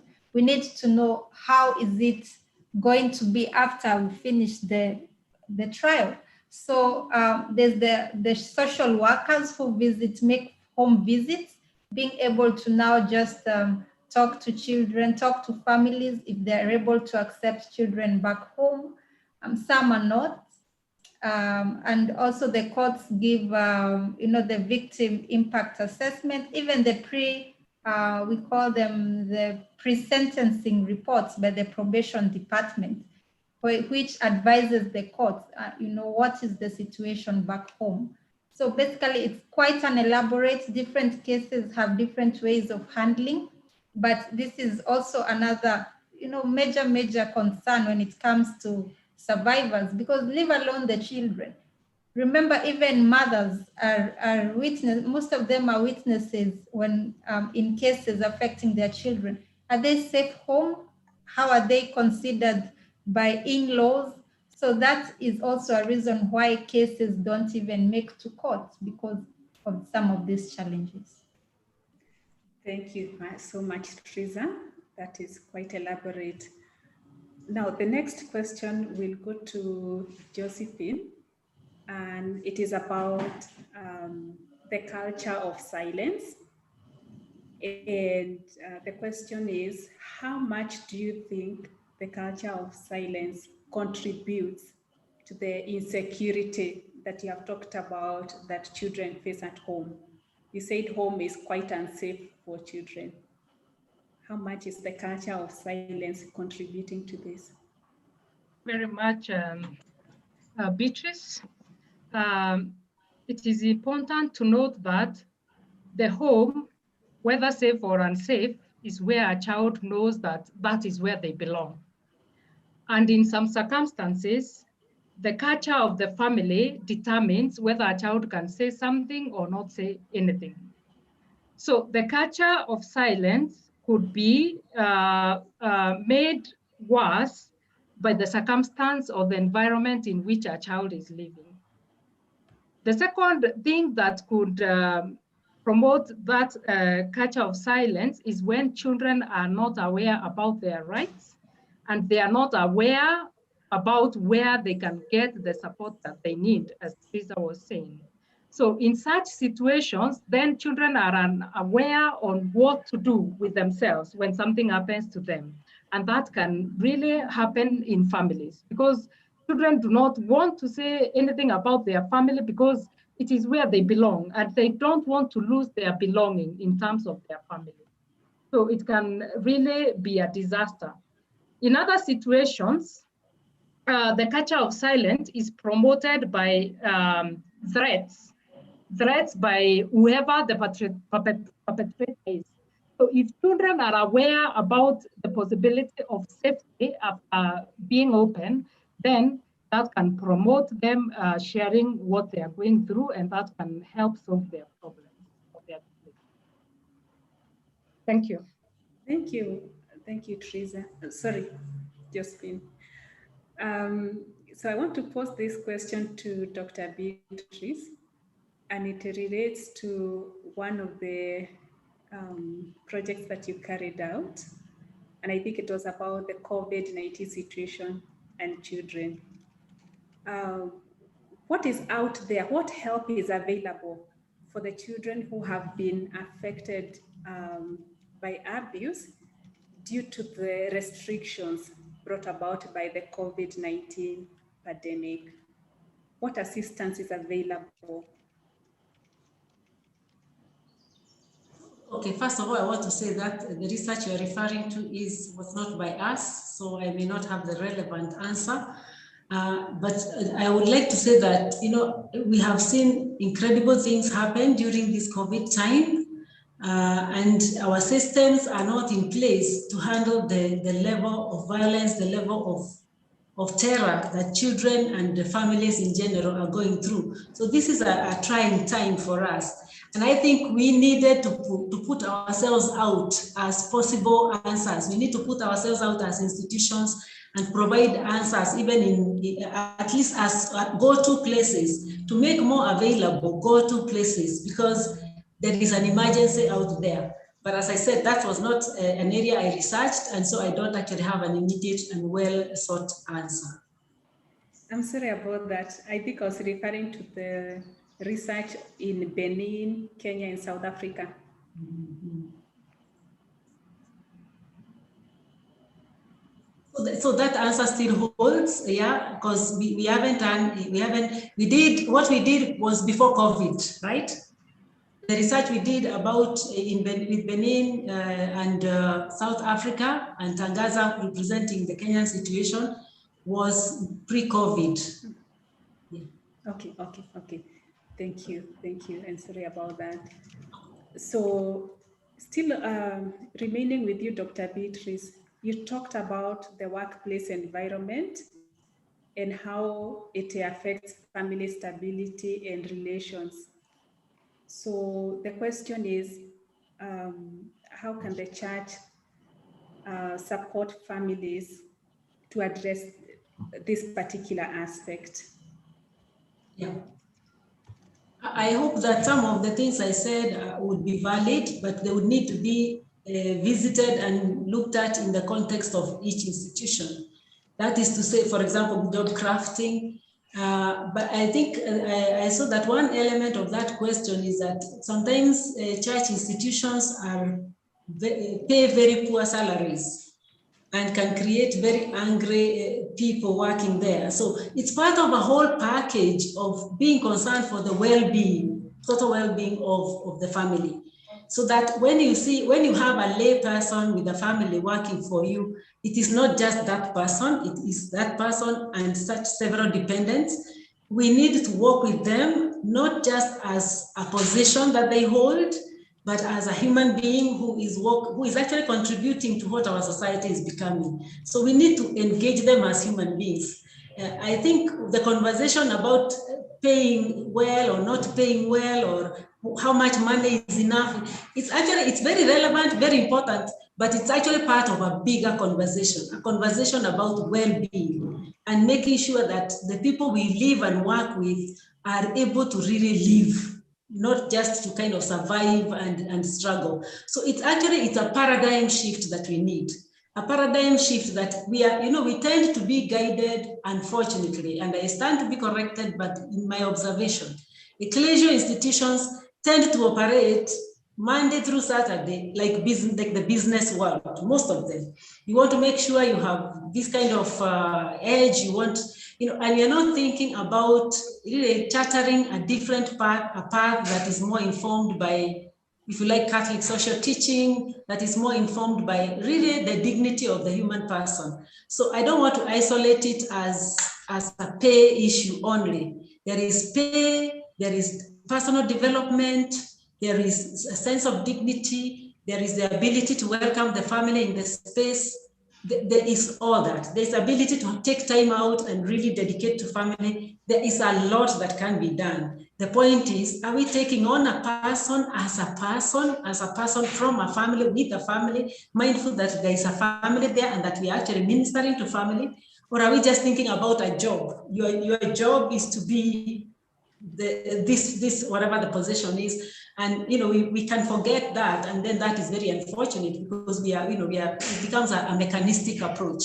So we do need a radical mental shift, and many Christian communities, we have great resources for helping us to think differently.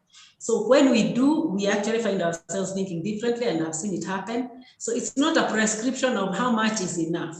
It is how much can we work together unto life. How much can we have a greater ownership even of the workplace with each other? It is not about shares. It may be shares, but you need to make a discernment together with the people you work with, so that somehow they feel an ownership, their sense of dignity grows. It is not just a kind of zero-sum game. So there is a shift necessary. Do we have the courage to take that shift? So that when we are doing business Monday through Saturday or Monday through Friday, we are not just like the neoliberal world that is kind of profit driven. And I'm not saying that's where we are. It's kind of a continuum. And even as institutions, we keep on interrogating ourselves. Are we able to do better? That would be my take on it. Yeah. Thank you. That is very well explained. Maybe to add on that, I also want to mention that in many circumstances, when people are doing work that is appreciated, they feel more fulfilled. And when they are more fulfilled, they have better health, they have better wellness, and the more they are able to deal with other challenges that they face in life to improve the lives of children. Thank you. Thank you, Josephine. That's appreciated. Now, a question for Teresa. How do we understand, or probably how do you understand, the question of compassion and the culture of silence in the church?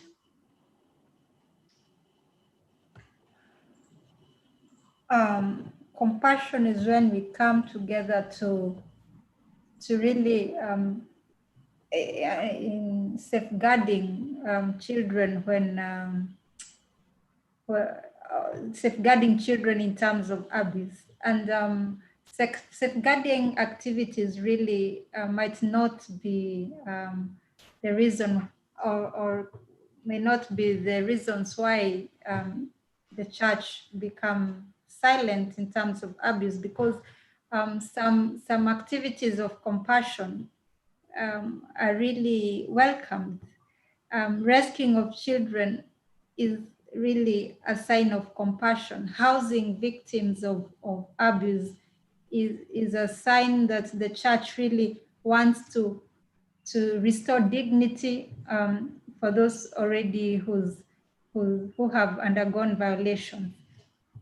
So compassion is wide, and maybe compassion in the sense that we want to instill we don't want to break relationships, and we don't want to be involved in cases where we'll find conflict or breed conflict. But compassion does not, I wouldn't say that is the direct, or it is a direct outcome, or really is the reason why we have silence in the church. I don't know if I'm understood by that. You are. Thank you. And I still want you to handle one last question.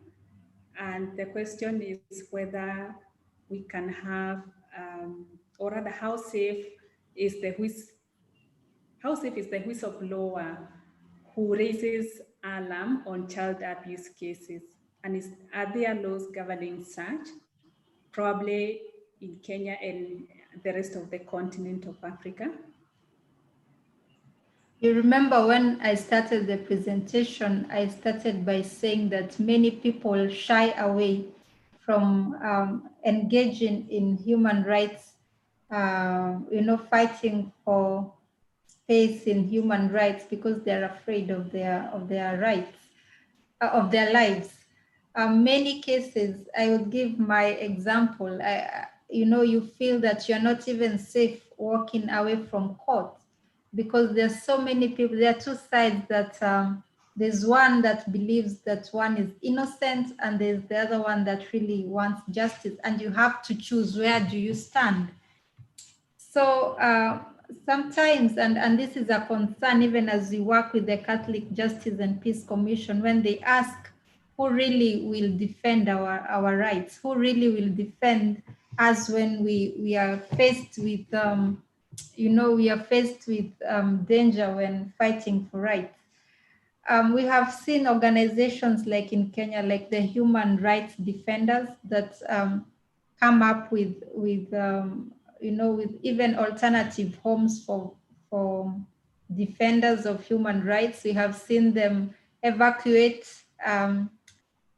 people following up on cases, even advocates being given an alternative home and coming back to their homes after the cases have been concluded.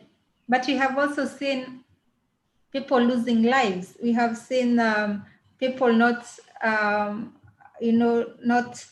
able to move out as freely as they would want. There's a case of even a magistrate whose child was kidnapped in the middle of hearing a case, and the child was found dead in a forest.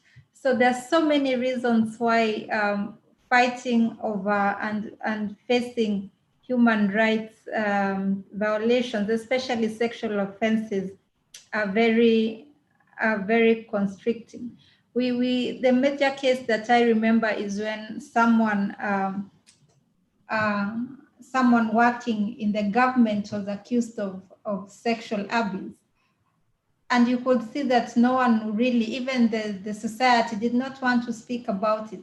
I remember a case of the one that I was involved of a Muslim madrasa teacher, who was convicted of sodomizing his own stepchild. And you could see that it was creating a lot of insecurity. You would feel that you're not safe, but really there are no people, there are no laws coming out to say that let us protect you. It is you and just deciding that I'm going to fight this, whether I am safe, whether I am not. But you have to find ways of protecting yourself. You have to ensure that at least you have some safeguards, go to court with someone else, go to police stations accompanied. Some walk to police stations and not come out. So really, protection of people fighting for these rights is not guaranteed. Thank you, Teresa.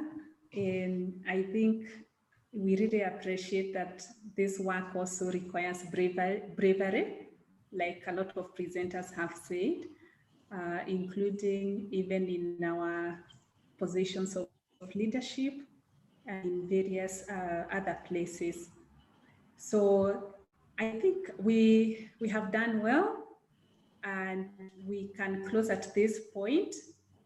Thank you very much to the presenters for today. We are going home richer with more knowledge, and I believe we have benefited a lot. Thank you so much. We look forward to seeing you tomorrow. It will be our last day, and we'll be concluding with the theme of formation, theological education, and empowerment. Empowerment has been a common theme all through, so that will be our concluding session. And I look forward to seeing all of you again, and I wish you well, and thank you very much. Have a good evening.